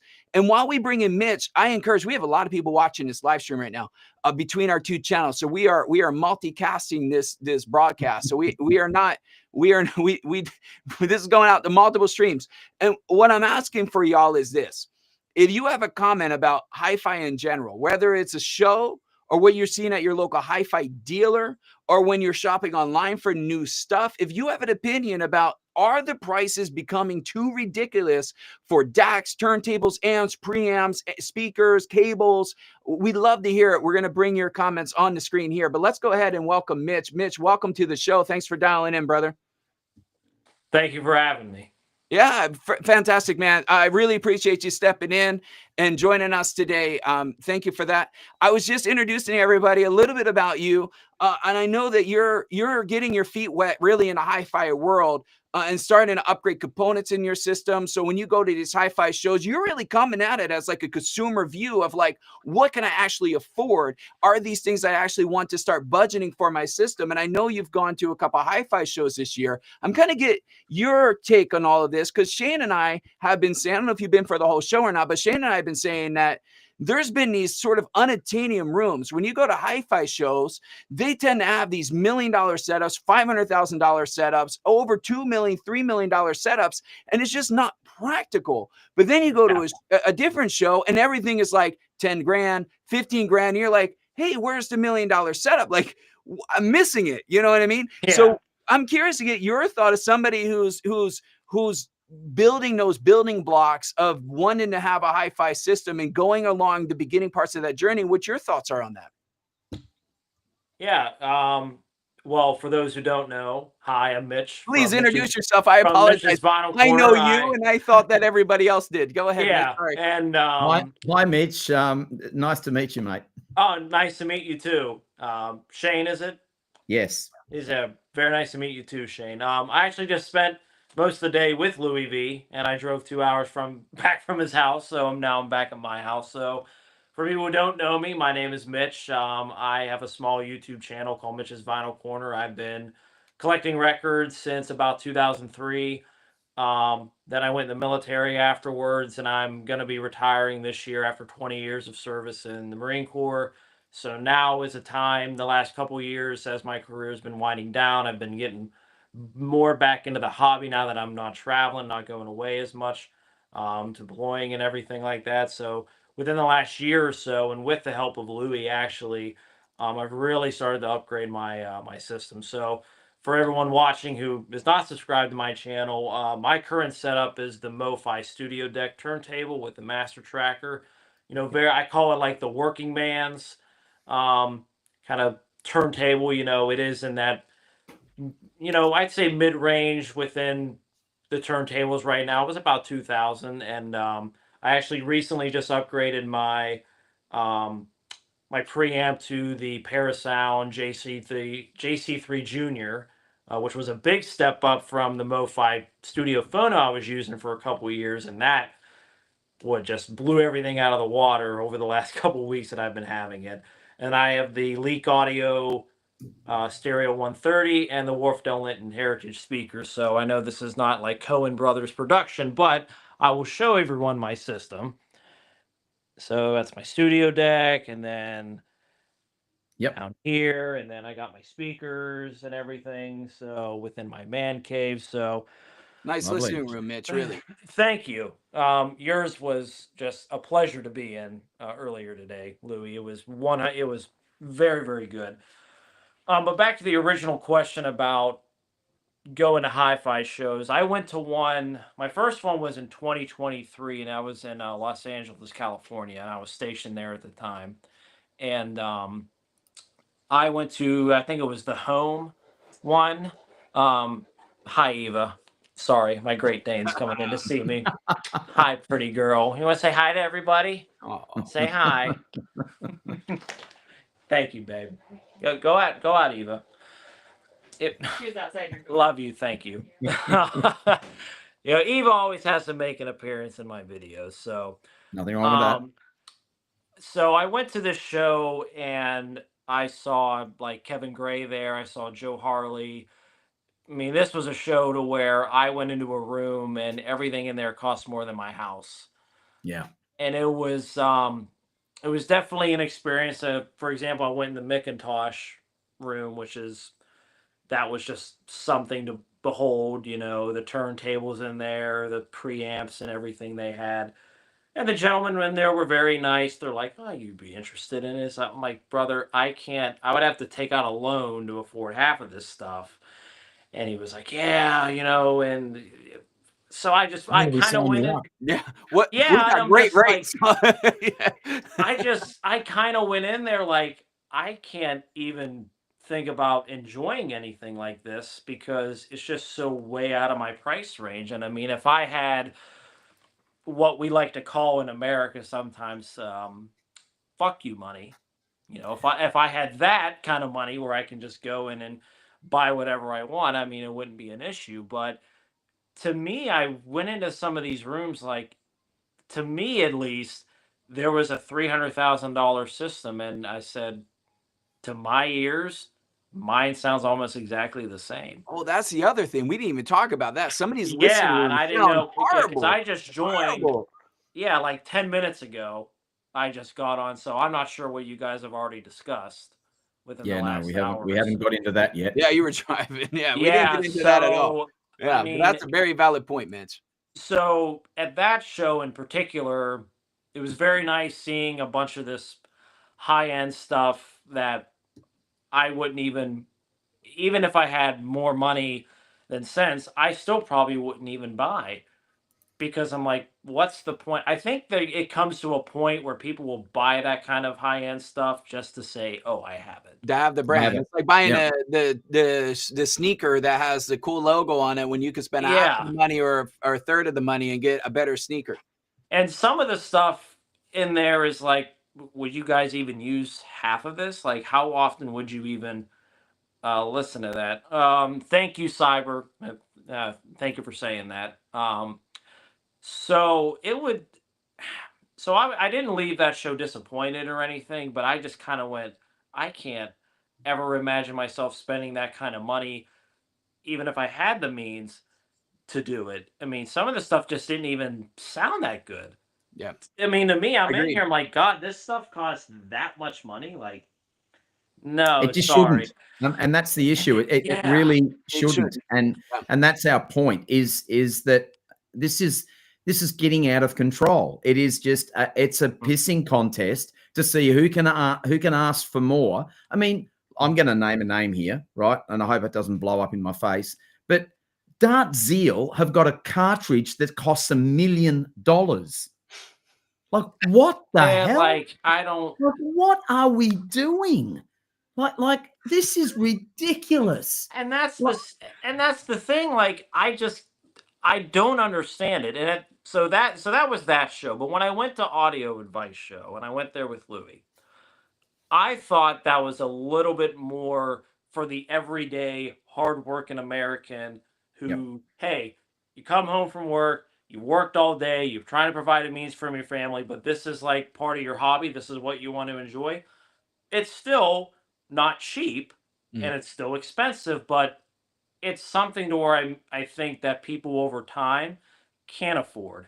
And those kind of things hold their value. And it was very, very nice with Louis introducing me to a lot of other people that he's known throughout the industry, who in turn I've reached out to, and now they're willing to work with me. The So networking. Yeah. the Networking is networking great. piece at those kind of shows, I think are better. Where me were to go to Macintosh, they'd be like, sorry, you need to be at least be monetized. They would probably have some like insane like requirement for my channel to have. But no, a lot of these companies, I'll name one, ISO Acoustics. John even gave me a personal phone call. He was like, no, let's do this, man. I think your channel I can help you grow. You know, he's of course he's like, you're a veteran. Thank you so much. He's like, I think you can do anything. So I want you to enjoy this stuff. And I think it's more at that show, people were more than willing to be like, yeah, hey man, you want to review something, we'll just send it to you. And if you like Yeah. it, great. There was a We'll lot let of you. friendly people there. Yeah. Sure, And Mitch. There was a lot of friendly people. yeah, and if you don't like it, be honest with us. And if you don't like something, yeah, send it back. And I think that's Yes. more like, yeah, and it's hard for me to grasp that concept sometimes where it's like I'm trying to be polite, always trying to be a nice guy because, you know, part of that's my service too. But sometimes I have to be honest. Hey, man, love your company, but this product that you gave me, I just was not a fan. Sorry. I'm not going to Yeah, say but this is a fucking piece of shit or anything, but it's like it didn't meet my expectations. Maybe the next product will meet it. You I know? think I think in this there's so much system synergy Mhm. that needs to be taken into account, and that we're not gonna like everything That's right. that we get in our room because it just doesn't work with our system. Yeah. Cables are like that. Components are like that. Everything you do along that chain affects the next thing along in that chain. And if and sometimes it doesn't click. It just That's right. doesn't Yeah. work. Or we And that hear doesn't things mean the differently. product's bad. It doesn't mean the product's bad. It just means it didn't work in your system. So Yeah. it's about how you get that across to your audience in relation to, you see the merit in it. You can see where it would maybe work and probably would work in a system that's more pitched this way or that way. But at the end of the day, it just didn't work in my system. And that's fine. But unfortunately, there's too much dancing that's got to be done in this industry these days, where all you do when you see a review is it's positive. Well, Yeah. I mean, Yeah. Well, there's a reason for that, Shane, because there is. you and I both have been blackballed Yep. from companies because we were honest in our review and we gave an Correct. honest opinion, which wasn't necessarily a favorable opinion about Yeah. the product or brand. And all of a sudden they're like, we're not sending you anything anymore. We're done. Yep. We're done our relationship because you Yep. didn't lie and say that our product was good. We're not sending you anything anymore. And that's crap for YouTubers, right? Because we are trying to give Yep. unbiased, unfiltered, raw opinions. And that's where listen, I'm just going to be honest, guys. For everybody watching here, let me just tell you, Shane and I have been in YouTube game for a little while. Mitch has also been in the game for a little while. Here's the thing. If you go online and you see a whole bunch of YouTubers talking about a certain product and brand and all of them are great reviews, find the one that doesn't say it's a great review, because that's probably honestly an honest review. I'm not saying the product needs to be bad, but there's so many folks out there that flood with positive reviews because you know why? Because they want another product sent to them for free to review. And it's BS. It's absolute BS. Be real and authentic. Be real and authentic. I have sent products back. I'm like, listen, I can review it or I can send it back to you, but I don't like it at all. It doesn't work for me. But listen, I know my opinion's different from Mitch's opinion, from Shane's opinion, from John's opinion that's dialing in, from Charles, from Dark Jeff, from Dave that's dialed in, all these people that are commenting. My opinion, what I hear and what I like is different than you guys. So if I don't like it, I could put a review and say, I hate it, right? Or I could just say, I'll send it back and let somebody else take their opinion about it, or I can give you my honest, like I don't know, like there's got to be a compromise sometimes. And I hate to say that I only filter. Listen, I provide unbiased. I always give pros and cons no matter what. I let you decide if it works for you. And every recommendation I have is test it. See if it works for you. I don't say go buy. I say I put it on my short list, something I would recommend, something I think you should consider, something you should evaluate. I don't say right now stop and go buy it. Oh, and go buy it on my website, right? I don't do that. Anybody that says that, right? Anybody that says that, run. It's run biased. from the hills. You want to like what you sell. You have to. There are channels out there that say my speaker, my DAC, my this, my that. It's this brand is the best. Well, why? And because they sell it. Else. There's nothing else goes better than what they sell. And like this bullshit, man. This world rivalry. Yes, we are all biased to a certain degree. I absolutely 100% agree with you there. But when you are I don't want to say authority. Is that too strong if I say YouTubers are authority and giving feedback and honest opinions? If you're respected as somebody who's supposed to be a source of truth and giving your view, and you sell the product that you're reviewing, and you make commission and money off of selling that product, maybe you shouldn't be freaking reviewing the damn thing. Right? That's what I'm saying. Absolutely. You don't right? review your brands. You just don't. You don't talk about, and this is the problem. I don't take this, and I think Louis and I think we're all the same. I don't take commission for anything. I don't sell anything on my channel. I make it very, very clear if I approach a company because there's something I want to try from them because I think it'll work for my system and I want to talk about it because I don't see a lot of other people talking about it. I make it very, very clear. If you send me this product and I don't like it, I won't review it. I will send it back or I will review it. But what I promise you I will do is give you the truth about the brand. And now, if you don't want that, if you're worried about that, if you think that that's going to damage your brand, then please don't send it to me because I would rather not have it. Yeah. Well, a follow-up comment, right? Like the problem is YouTubers make a living YouTube, and that's not me. That's absolutely right for a lot of folks, except for folks that are here on this channel today, because we haven't signed our soul away to some company to go sell things. To your point, Shane, I've recommended and sold a lot of product because I recommended it because I had a positive review. I know this because the company contacts me and says they've seen an increase in sales, just like I'm sure they do with you. But the thing is, I get zero of that, nothing. And a lot of times I have to send a damn product back. So I don't even get to keep what I review. Most of the things that you see in my room, 90+% of what's in here has not been gifted. I paid for it. I paid for it. And a lot of it has been, I reviewed it, I liked it, and I bought it.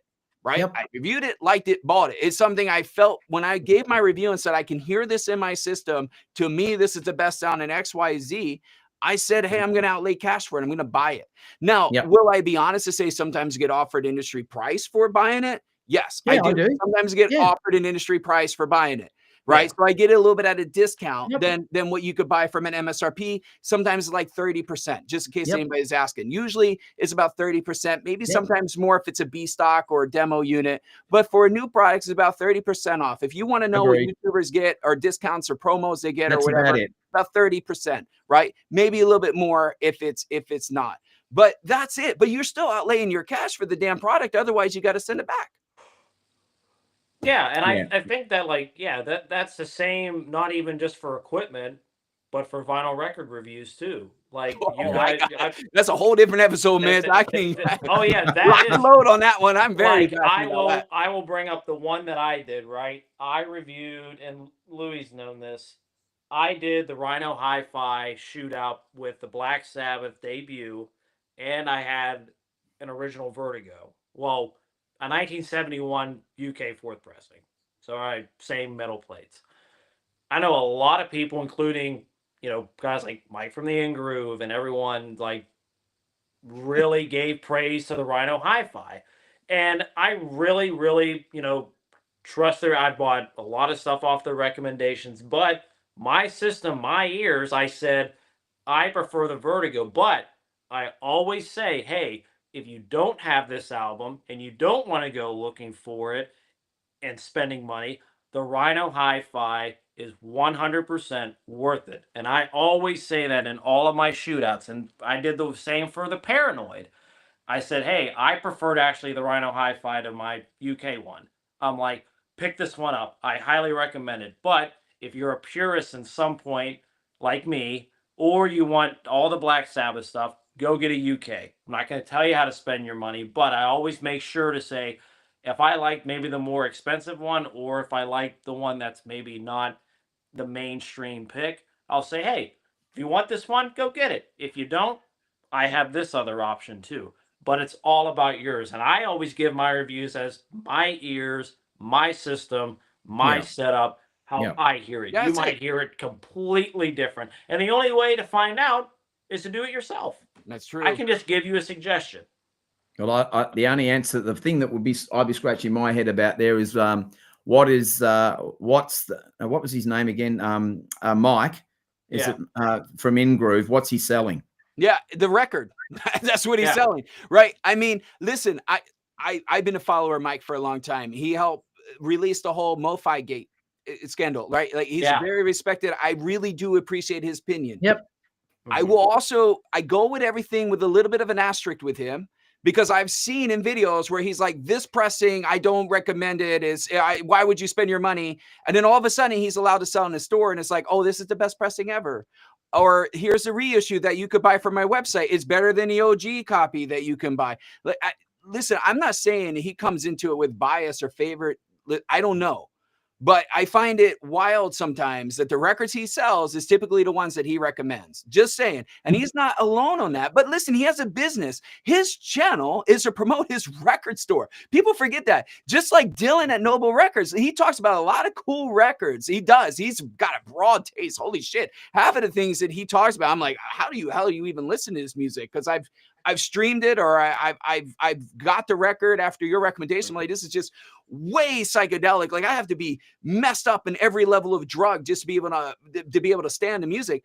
But a lot of stuff that he promotes or tries to get you really influenced on are things that he sells in his store, because these guys have channels for their stores, just like you got folks that have channels to push their products that they sell. These guys are sellers, and they're using the venue of YouTube. It's just like real estate. You got real estate agents doing, welcome to Orlando, welcome to Las Vegas, welcome to San Diego, and they tell you all the fun things and restaurants and beer. Why do they put those videos out? Because they want to sell their service. It's a relocation service for you to use them as their real estate agent, right? And there's no problem with this, right? There's no problem.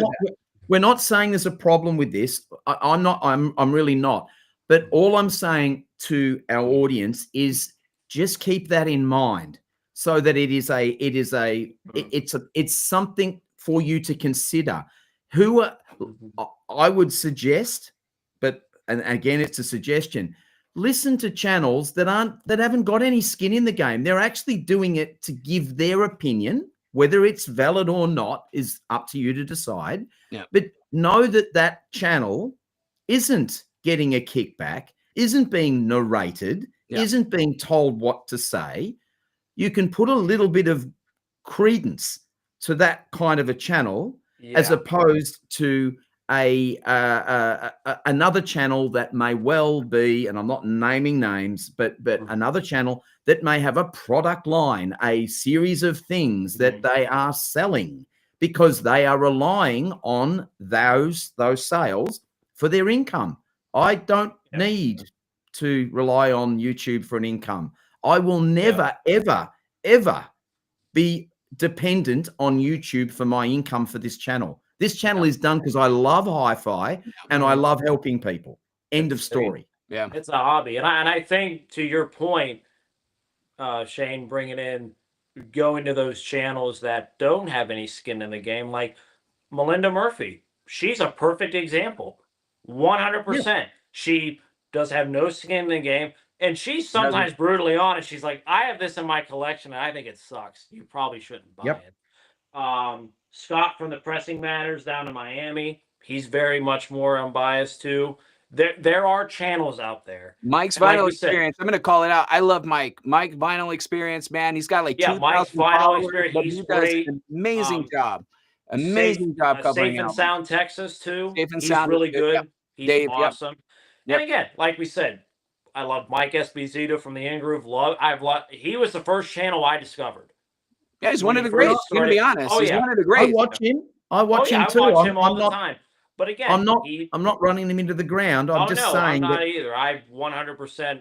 There's biasm because he sells the record. He's going to want you to buy the record he has in his store. Yeah.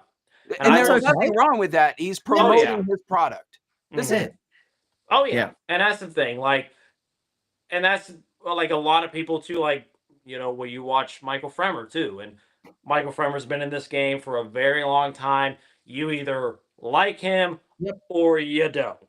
He's a polarizing character. He's a very polarizing character, but a lot of the stuff he says, you can't deny. Now, I'm not saying his.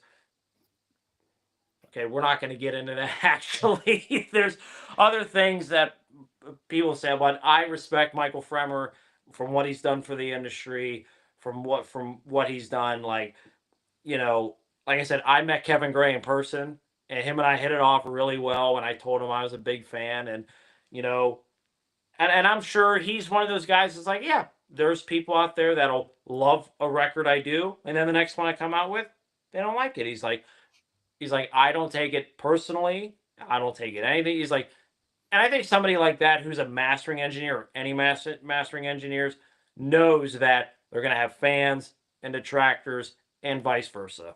Sometimes they'll make things that are big hits with everybody, and then maybe those same people, the next one, hey man, I don't think you hit the mark this time, but we're looking forward to the next one. So yeah, I think that's what we all have to go into. Like sometimes records just don't come out the way we wanted to, but it wasn't our job. We weren't in the mastering studio when that was done. That record was made by how either Kevin Gray, Bernie, Matt Luthans, or any of those guys thought that it should sound to the general public, and it was up to them. So no, yeah, absolutely. So we'll get off the vinyl thing for a moment. I want to get back to the hi-fi, but you mentioned an important part, because not to call out Mike, but one of the albums that he has his initials in the Dead Wax, he said is the best pressing he ever heard of that album. Your freaking initials are in the Dead Wax, dude. Like, I guess it is the best sounding of that record that you ever heard, right? I don't know. I'm just... You signed it. Right. You signed it. Your name's on it, right? Like, if you say this is the worst sounding record I ever heard, there's a problem. You're not going to sign it. So we've been talking today, guys. We've been going on for almost 2 hours at this point, talking about the state of hi-fi. We've been focusing around shows. We've been talking about, do shows bring too much expensive gear that's just unattainable for the average person to be able to afford? John brings up a good point that $3 million systems in the average room is just, it's not practical, right? And I agree with you, John. It is just not practical. But that's what you're seeing. You're either seeing the extreme of these super unattainable, very expensive rooms that nobody really in their right mind will ever be able to afford unless you're a millionaire or billionaire. And then, or you see these really, really, really budget rooms where, like, yeah, everything in here is $5,500 for everything. And there doesn't seem to be this. First off, I feel like there's a gap between both of those spectrums, right? There's not enough, what I would say, mid-fi systems, if I can use that term liberally here. But the other thing is I would really love hi-fi shows to give you some sort of taste on what's the price of the room. Hey, this is a $300,000 room. This is a $50,000 room. This is a $20,000 room. A lot of these guys have their price sheet. Tape it to the door, man. Let me know what I'm walking into so I can find something. Oh, hey, maybe I have a budget. Maybe I have a $20K budget for speakers, which is a terrible amount of money for a lot of folks. I want to go find the rooms that have $20,000-ish speakers so I can figure out what I want to afford. Help me shop. Help me be a consumer. Here's a marketing ploy, right? Put that.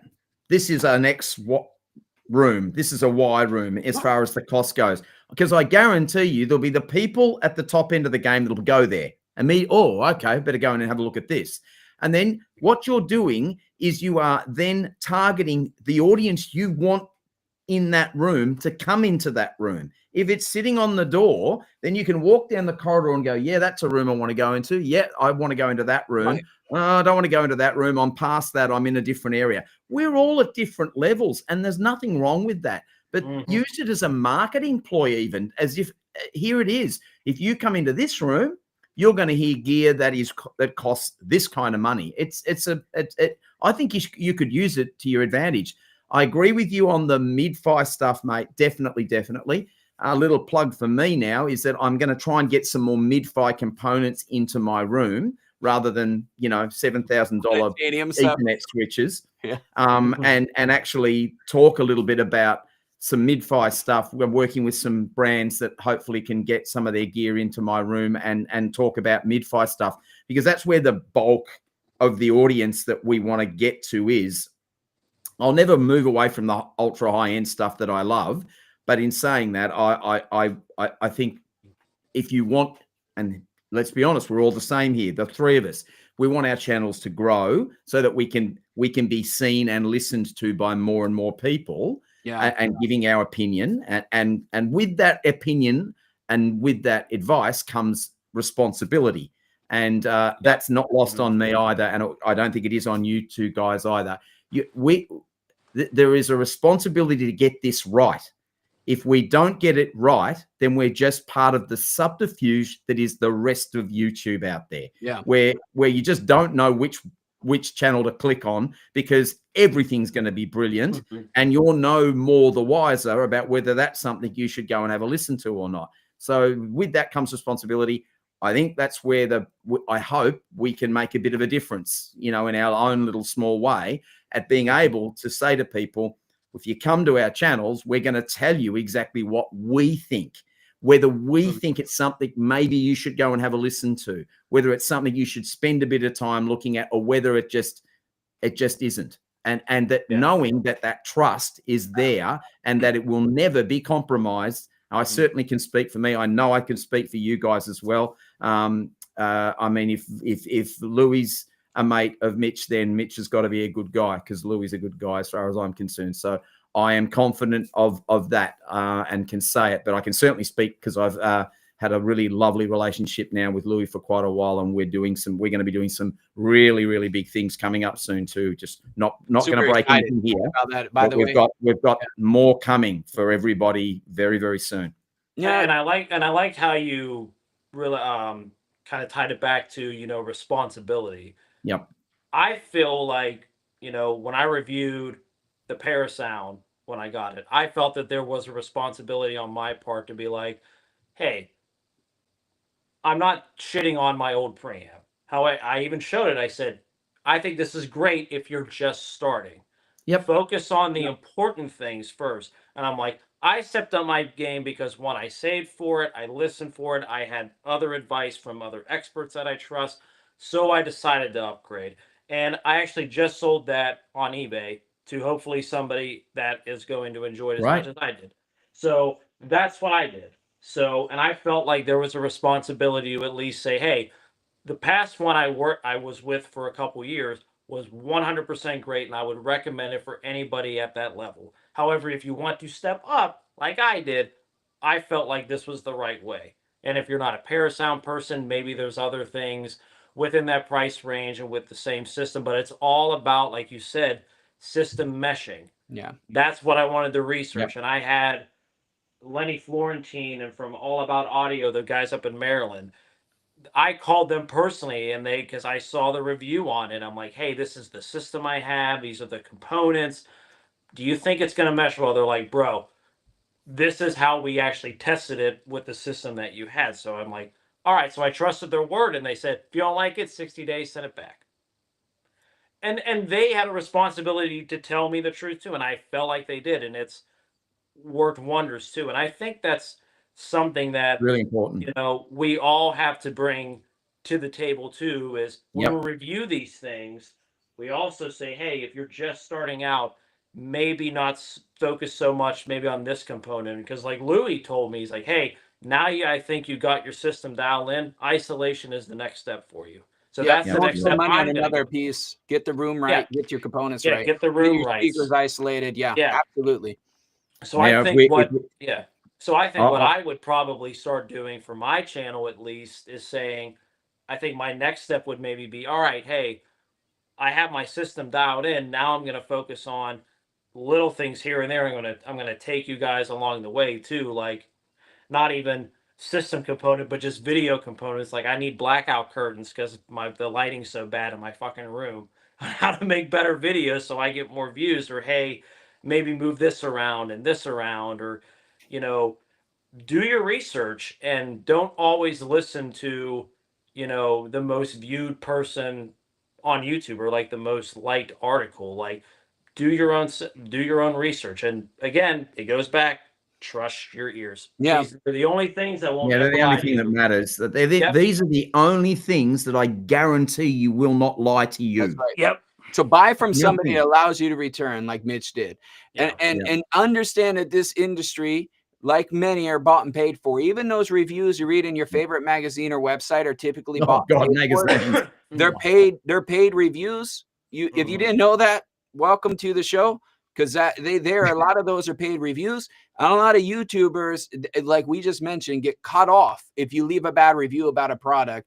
and Shane and I have been victims of that in the past, where you just completely get cut off from a company because you were too honest on your review about what it is. We have some interesting, Let me just break in there by saying a couple little things about what you've just said then, Louis. Let's talk about the magazine media for a minute. So if you are you've got a new product and you want to have the magazine review that product. Yeah. Here's the dead honest truth here, because I know this for a fact. You've got to buy advertisement in that magazine for a 12-month run. Yep. So at whatever that costs every time that magazine comes out. And then if you pay the whatever that cost is, and I don't know about cost, it depends on the publication and what have you. If you pay that money, then you're almost essentially, it's an unwritten rule, going to get a positive review. So everything. When have you ever read a product review in a magazine that was negative? I bet you never have. There's keywords in there sometimes, though. There's keywords to listen for. Absolutely. They use some hidden language in there to demonstrate that a product didn't perform to their expectations, but you got to be really savvy on picking it up because the overall tone is positive. Yep. Now, another thing I just wanted to touch on here, it's a bit of a personal thing, but it was asked and I saw it, so I'll answer it. Someone's asking about playback designs, whether I've heard anything I've heard anything that beats the playback designs. Let me tell you this. It is still my reference. It is still the best DAC that I have ever heard, and I've heard over 300 DACs now in my time, and it is the best DAC that I've ever heard. The Series 1 version of Andreas's MPD8 is the best version of that DAC, and that's going to wind a few people up because you can't buy the Series 1. Everybody says that Mark II is better because that's what they can sell. That's what they can sell. But I can tell you, and even some of those people who sell the Mark II DAC know the Mark I's better. So there's controversy for you, and certainly I've had the Mark I and the Mark II in my room side by side. The Mark I sounds more analog sounding. It's got more fleshed out mid range. It sounds more like analog than the Mark II does. The Mark II is just not. It's too detailed. It starts. When I talk about two, we are talking about the tiniest little margins here. That it is still a phenomenally good DAC, right? What Andreas is doing at Playback Designs is simply the forefront of DAC technology. But if you ask me to pick between the two, if I thought the Mark II was better, I'd own it. I don't own it because the Mark I's better. And Shane, I mean, and I respect that. That's your opinion, right? Some folks might like the extra detail on the Mark II. Yeah, true. In certain cases, that extra detail becomes fatiguing to me, like personally. Yep. The over detail is too fatiguing. I can't listen to music very long. This is super over detail. I need a little bit of smooth. I need a little bit of emotion. I need a little bit of organic flow. That's why we talked about this, you and I, on our Wednesday calls. Like the reason people love tubes is the distortion, which goes great against high fidelity, right? You're distorting the music, but the people love tubes because of distortion, because it adds more soothing tones and textures to the music than if you were hyper detailed, which can become really fatiguing really fast. Well, it becomes dry and analytical, and we equate that to digital. That's right. And everything, music was, I'm quoting Guido here. I hope he's watching, Guido. But music was born analog, and it was born analog. So everything starts off with a human being playing an instrument or singing out of their mouth. So that's where it starts. And from a sound engineer point of view, that's our job, is to capture that as faithfully as we can and get it in a reproductive form as faithfully as we can. And the better engineers get that as close. It is still never the same. We are not at that point. We haven't been at that point. Who knows when, if we ever do get to that point. Capture is always flawed. Microphones distort. They all do. There's no such thing as a distortion-free microphone, because we rely on some of that second, third order harmonic distortion because we love it. There's distortion that we hate, of course. Clipping is terrible and all the rest of it. That's a whole nother episode. But that beautiful, ethereal, fleshed out, meaty, chesty mid-range that we get from those harmonic distortions that we capture, and we keep them in the recording because that's what sounds humanly real to us. That's the thing that is super important about feeling the humanity of the capture. And then the rest of it is all about how far up the ladder we can get without being ripped off, which is the whole idea of today's thing. That's right. That's to be able to feel like we're like when we close our eyes and we sit in the room, that the artists feel like they're there in front of us. That's what we want. That's what audiophiles strive for. Yeah, very well said, Shane. And I think we're coming to a concluding of our show. We've been on air live for 2 hours. I've ran out of both beverages, so I have nothing else to drink. My voice is going to be distorted soon. It's going to be like listening to a tube app. Maybe you'll like it more. We do have comments. So we've been talking about today about, is hi-fi becoming too unattainable for most folks? Has the price creep become too unreal? John brings up a good point about 100K setups. How many of those are they actually selling at these hi-fi shows? I mean, honest with you, probably not a lot, right? I mean, just probably not a lot. I don't know. Maybe people do come with big paychecks, checks to write for these the equipment, but I don't think they're selling many of them, man. No. I really do. I think the goal for some of these guys is to just get you hooked on a brand so you go home and research it, and maybe you go buy their entry product, right? I mean, just being honest. And there's nothing wrong with that, right? I run Vitus Amp here. It's their entry product. I think it sounds great.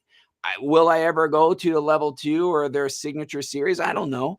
But their entry product is reference series grade equipment. If I step up, I have to spend double the amount, if not triple the amount of money just to get to the next level. So yeah, I saw the unattainable stuff. They had it at Exfona. They had their top of the line stuff. I mean, it was nice, sexy to see. I took a picture of it. You know, I'm like, I came home. I'm like, see what your big brother looks like. One day you'll grow up to be that. You know, you never know, right? But some of these prices are crazy. Before we wrap, and because we do need to wrap, I'm going to call it out. Shane, you and I are very similar on our taste of equipment, music, what we look for out of our audio gear.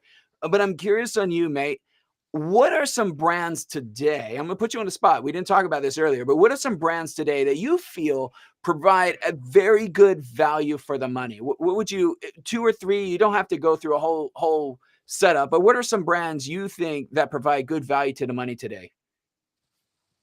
I think there's some wonderful. I'm going to call out Margulis because everything that I've read about that brand is at that level of fantastic. This is what, so we're talking about, I guess, bang for your buck stuff where you feel like you've really got good value, stuff you can sit on as a brand for a couple of years or 3 or 4 years before you're even starting to think about whether you want to go up.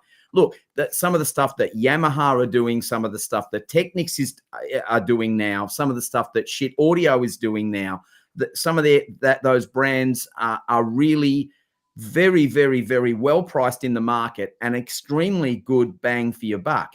You know, there's a lot out there that's really, really in that lower. Now, I know we had a bit of a crack at the industry today, and we got a few people hot under the collar, and that's lovely, or got them interested, and that's what we wanted to do here today with this. But there is a lot going on at that entry level that's getting, and my point to that is it's getting better and better and better, and it's not 80% dearer the next model. I mean, some other brands that we could talk about here is that I think is really good.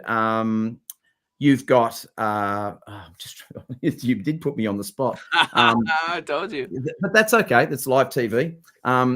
Some like I think I mentioned Shit Audio, didn't I? I mentioned like what's that brand? I can't think of it off the top of my head. It's letters. They do their products are. Oh, you really put me on the spot. I've had a mental block. Have you got anything here? I'm going to put you back on the spot. I've mentioned 3 or 4. I think it depends what you're looking for, right? So like turntables, so as somebody who doesn't have one in my setup, but I've recommend Project to a lot of folks. Yeah, I think they Project's have a very good. great line that allows you to grow. You can get in with their carbon debut that's fairly inexpensive for a line, and you can go all the way up to a $20,000 turntable with them with their signature series. So they give you a lot of growth. They have a lot of components to support that ecosystem. I think that's a really good value for the money. I run Sutherland phono preamps. I think they provide a great value for the dollar as well. I think they punch above their weight. That's why I own them in my system. I've evaluated tons of phono pre.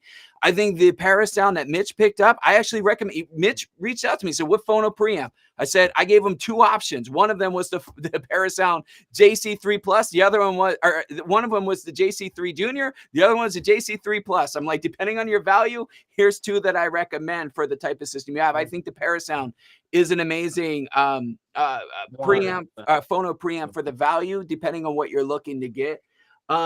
I think that there's some really good brands out there coming out with some really cool stuff that is, I think it's there's been this hi-fi foot in the ground with very super expensive components. And I feel like some brands, like the ones we're mentioning, are starting to learn what those hi-fi brands are doing. And they're starting to incorporate some of those features and design elements into their equipment, but they're doing it at a little bit more affordable price. Now, can they trickle down economics? It's like what's up there will eventually start moving down into the lower, and that's happening all the time, and that's really healthy for the industry. It's happening. I feel like a lot in hi-fi with the resurgence and people wanting 2-channel systems and home theater systems. There's a big uptick in home theater systems lately too, and I think what we're seeing now is the gap. See, my voice is run out because I'm not in a drink. How do you like my tube voice? Is my tube voice, does it feel warm? All the second and third order harmonics are beautiful, man. So I think what's happening is that those components now, the gap between these super ultra high end and something that's affordable, the gap is big still, because the premium brands are still the premium brand. If I'm going to sell Ferrari, Lamborghini, it's going to be a Ferrari, Lamborghini price. But these other companies are starting to come in now, and they're like 90%. The audio, like you're talking about very small details. You reviewed that all-in-one integrated system. The usage is damn near close. These other individual components that you had in your rack, and if you were doing everything all over again, you would have a hard consideration of buying that one single component that does so many things so well. And you're talking about one integrated component versus all these dedicated devices that you have to pay for each one of those. And you have to pay for power, and you have to pay for cables to connect all that stuff together, right? And you're adding more elements, you're adding more hops, more possibilities for things to go wrong. Right. And you're going from your source to this place to this place to this place versus having everything integrated. Some of these integrated components. Okay, here's my answer, and then maybe we'll kick it back over to Mitch and get his thoughts. But here's my thought on this. I think people really need to have a serious look at integrated devices. I would have not said that years ago. I think some of the integrated stuff was not so good. It's like the all-in-one printer, right? It does the fax, it does the scanner, it does the printer, but it does none of them well. That's how I felt like a lot of these integrated components were, right? They got you okay. They got you at least started, but they didn't really do anything terribly well. I can't say that anymore. There's some integrated components that are just blowing my mind on how well they do all the stuff that you do in a very concise and compact box. And I think that's a value grab that we need to reconsider when we're looking at buying stuff, especially if you're new to the hobby and you're looking at buying multiple components to put together a stereo system. Integrated might be the way to go for the best value for your dollar. What do you think, Mitch? No, you guys bring up a great point. And I have a lot of people always asking me, because I consider my system to be, in my eyes, it is hi-fi. And, it's mid-fi, right? I think it's very well built. And when people always ask me, hey, Mitch, I'm really want to get into vinyl, what do you think I should first start out with? I'm like, well, first start out with the turntable, right? And I always tell people, don't go with Crossley. Don't buy a fucking Crossley. Just don't do it. I'm like, spend the time, spend a couple $100. The brand that I recommend most my friends to was Fluence. Fluence also does great. Fluence is great because I owned a Fluence. I owned an RT85 with the Audiophile Blue. I thought it was great. I tell my friends, like, if you want something that's like maybe a couple $100, start off with the Fluence. Get yourself even some nice powered speakers. They don't have to be passive. Like most of them don't even want to get to the level that even I'm at, right? They just want to have it in the corner with friends over. Get some powered speakers. Yeah, get a amplifier if you want, or get an all-in-one, and just enjoy it. Just enjoy it. So that's a brand that I recommend a lot of people to. But I've had some ask me, well, I want to get a separate preamp. I've done some research. I'm like, okay, so maybe you've researched a little bit. Okay, now I'd say get like an i5 Zen phono preamp for like maybe $200. I think that would be good. Get some nice floor standing speakers, or get some maybe Klipsch speakers. Maybe they're entry level, or Cornwall, some entry level ones that they have. JBL even. I think they're not bad, right? I think they're pretty good. And just a nice even amplifier, couple $100 amplifier. Start there and just enjoy the music first. Yeah, I couldn't agree more. The best advice is enjoy the music. That's just enjoy it, man. And believe me, probably... I've gone down a rabbit hole with some of my components to where it's just stressed me out, and it's like I actually need a break, and I won't listen to my system. I didn't listen to my system for like a couple weeks because I'm like, damn it, I went down that rabbit hole. I listened to people I shouldn't have, and I should have just trusted my ears. And we all make mistakes in this. Everybody make does. Tons of them. Yeah. But now it's, I think, especially with us three guys, are like, you know what? I think there's a problem in the industry with all this super hi-fi, unobtainium stuff, to where we should kind of bring it back down to ground truth and be like, you can still enjoy pure analog sound without spending tens of thousands of dollars. You just have to look in the right place and not overthink it. As much as you try not to overthink it, I'm going to overthink it, unfortunately. But yeah, I've been able to round myself out in the last few years, especially help from like you, Louie. Now, obviously, you, Shane, you and I have made a connection tonight. I think it's really good. I look forward to more of these, but it's more like, guys, it's really not that hard. Well, at the end of the day, it's about, we've got to love music. We've got to, we're going to love it. You don't do this unless you love music. Look, and I think that a perfect place to wrap this up is to simply say that there is good health in the lower end of the market. Yeah. It should be encouraged and it should be supported, because that's where we're going to get the next generation. And it comes right full circle back around to where we started this whole conversation over 2 hours ago. And if there's been people on here for 2 hours, I love you. Thank you. No kidding.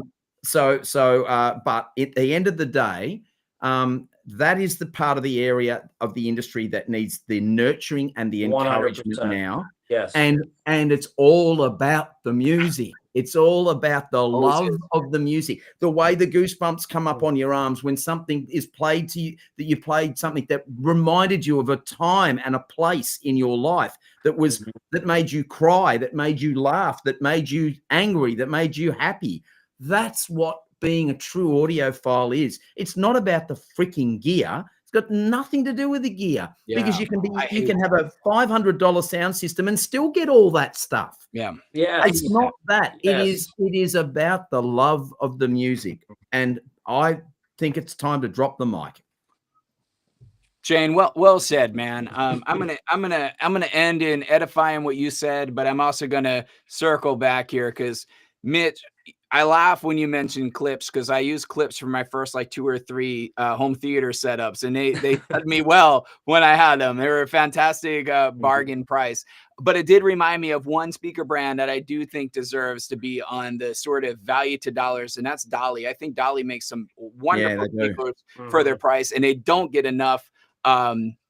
They just don't get enough awareness. There's nobody reviewing them. There's nobody talking about them. But if you go to Hi-Fi Show, I highly recommend go check out Dolly. I think you're going to be really blown away.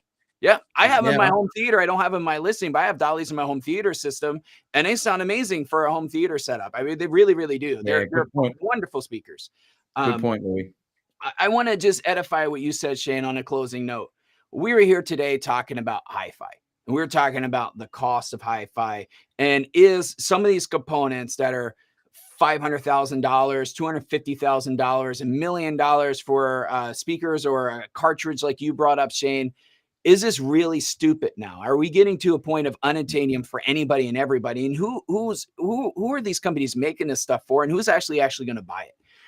I think there's one thing to be said here. You mentioned about audiophile, Shane, and enjoying the music coming off of Mitch's comment around it. One of the things that I hate is when people say, well, it's just enjoy the music. Why are you spending all that money on components? Why are you doing all this stuff? Why are you tweaking? We don't do this unless we appreciate the music. Everything I do in my listening room is to try to authentically recreate how that session was recorded, whether it was in a studio or a live recording. That's why I do it, because I love the music so much. I want to feel present in it. I don't do this because I want to listen to my equipment. I hate when people say, oh, Audiophile, just listen to your equipment. Who the hell listens to you're right. I just blast my speakers to just try to listen to the hum, and I figured there's a ground loop, and now I got to figure the hum. That's what I'm listening. Come on. We listen to the music, right? We listen to, that's why we do this. And it doesn't matter what stage you're in. An audiophile can spend $500 on a system or $500,000 on a system. An audiophile is a lover of music. By definition, is somebody who loves music. And in all, that's it. It doesn't matter anything else. So just remember that if you love music, you're technically an audiophile. It doesn't matter what setup you have. It doesn't matter. You can be in your car, listen to music, and you love it. You're an audiophile, right? So let's just do that. Right. This is not and should not be an elitist game. It really shouldn't be. And that's what's killing the industry too, where it's just this elitist attitude that we're all got our noses in the air, and that's rubbish. Carmine makes a beautiful statement here. G'day, Carmine. He says music is the software that drives the hardware. Never forget that the great software, well produced, well made, that's what makes music, and that makes the gear sound good. It's the music. We can't put the cart before the horse here. At the end of the day, it's all about the music first. The gear follows. And you make a great point, Louis. We can start at $500, even less, and then go to wherever we want to go to. But getting started is what it's all about. And I hope this conversation today made some people may look at this and go, yeah, those guys are enthusiastic. I'm passionate like they are about music. Maybe I should go to a hi-fi show and have a look, or maybe I should start looking online and seeing what I can buy. Now I can actually have a setup in my living room or something. And then you're there. Then you can start buying music. Then you can start doing whatever you want to do, whether it's streaming, buying physical media, whatever. You're there. You're suddenly an audiophile, folks. And that's it. That's it. And we flirted around this a lot on this show, but it's all about relationships. And I highly encourage anybody right now, if your relationship of buying audio equipment or devices, components for your system has been purely on an online transaction where you don't have anybody that you can pick up the phone and call and talk to, you need to go develop a relationship with somebody that is in a hi-fi shop. There's two things that's going to happen when you do that.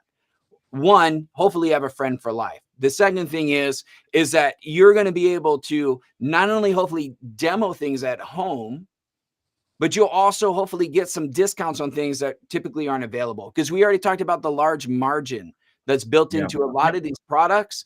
And when you have a relationship that's built on know, like, and trust, and you show that you are a customer and not somebody trying to abuse it, you build a relationship with somebody, all of a sudden, I can get you 10, 15, 20% off of this. I can get you an industry price on this. Hey, we have one in our demo lab that's only been used a handful of times. I can get you at a deep discount. You start working those arrangements out, and all of a sudden that unattainable speaker, component, DAC, turntable, all of a sudden becomes something, crap, I can afford that, because with the discounts, I can actually make it happen. So build those building relationships. Really important. It really is. Really important.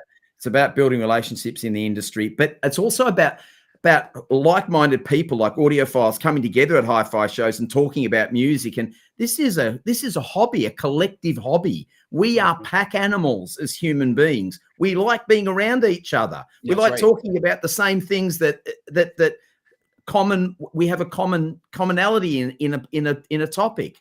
So get to your hi-fi shows, even though they might be bonkers out of price for most of it, but get there and shake a few hands and talk to a few people, develop a few relationships, talk about music, talk about gear, and be an audiophile and just love the music.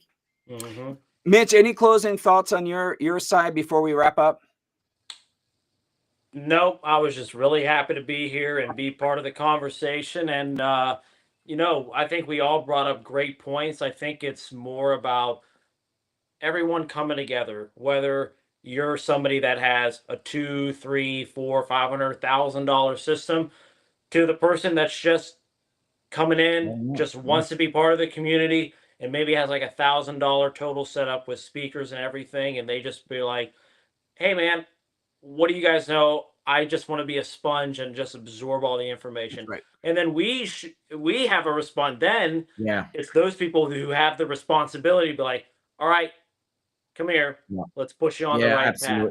Let's not dive into all of that. That can come later. But hey, we think you have a nice system now. But hey, maybe you can tweak this a little bit, and let's show you how. Yeah. It's a responsibility. That's our responsibility. Yeah, that's the responsibility for us YouTubers that are out there that many people are seeing. We're not all narcissists. We're not all, Far from what we are is we just want to help. We just want to take away some of the fog and the mist and the misunderstanding and try and get you guys to cut through that rubbish and get you guys back to enjoying the music again. And hi-fi shows are great for that. Hi-fi is great for that. Communities are great for that. And that's really what this should be about. It's about encouraging those healthy relationships amongst human beings, rather than it's all on these bloody things all the time. And that's how we have a conversation. I like talking to people. I like pressing the flesh. This is what's missing in our world today. And that's a whole nother topic, which we won't start. Don't start that. We can't start that. We can't talk about the new Taylor Swift album like every other live show is doing. So there are two things we're not going to talk about here today, Shane. Thank God. But we're getting a lot of great feedback from folks that thank us for the show. So thank you for tuning in. We've been on for almost 2.5 hours, which was only supposed to be a 60-minute segment, but we really appreciate it. But you can see how much passion and topic is around the hi-fi world today, and what makes sense for consumers and what makes sense for manufacturers that, to give them credit, they do need to show off their pretty toys, right? They do need to show their flagship products, because that shows leadership and innovation. I don't discredit that. No, but I don't either. I think there's a balance on every room being featured with the unattainable versus showing off what we're capable of. I think there needs to be a balance. And I really wish people would start taping their price list on the front of the door so we can figure out what makes sense. It's not saying I ain't going to go to the $1 million room. Hell, I might go more towards those $1 million rooms thinking, I probably never see this in my life. Let me go see what it is, right? But really great show. Mitch, thanks for jumping in and being the guest halfway through. Shane, any closing comments as we wrap up here? It was lovely to have Mitch on the show. Thanks, brother. It's good to see you there. And giving us your input. Louis and I, well, this is our every second week we want to try and do one of these things and get our communities involved in them, because there's a lot of well-balanced commentary that's happened here today, which I'm proud to have been a part of. And what we want to do is we want to bring you guys along for the ride. And that's why we do these things. That's why we sit here on a Saturday night in America and a Sunday morning here in Australia. And that's why that's what motivates us to do this, is to help the community be more aware of what's going on. And I couldn't be happier to be involved with Louis on these live streams, and meeting other folks like Mitch is just, again, this is the communal aspect of being an audiophile, and long may it survive. Yeah. Well, I hope everybody has a good evening or a good morning, depending where you're dialing in. And we hope to see you in 2 weeks with a new topic. Thank you so much for tuning into the Audiophile Show. We'll hopefully see you again. You guys have a wonderful evening, wonderful day. We'll see you. Like, share, and subscribe.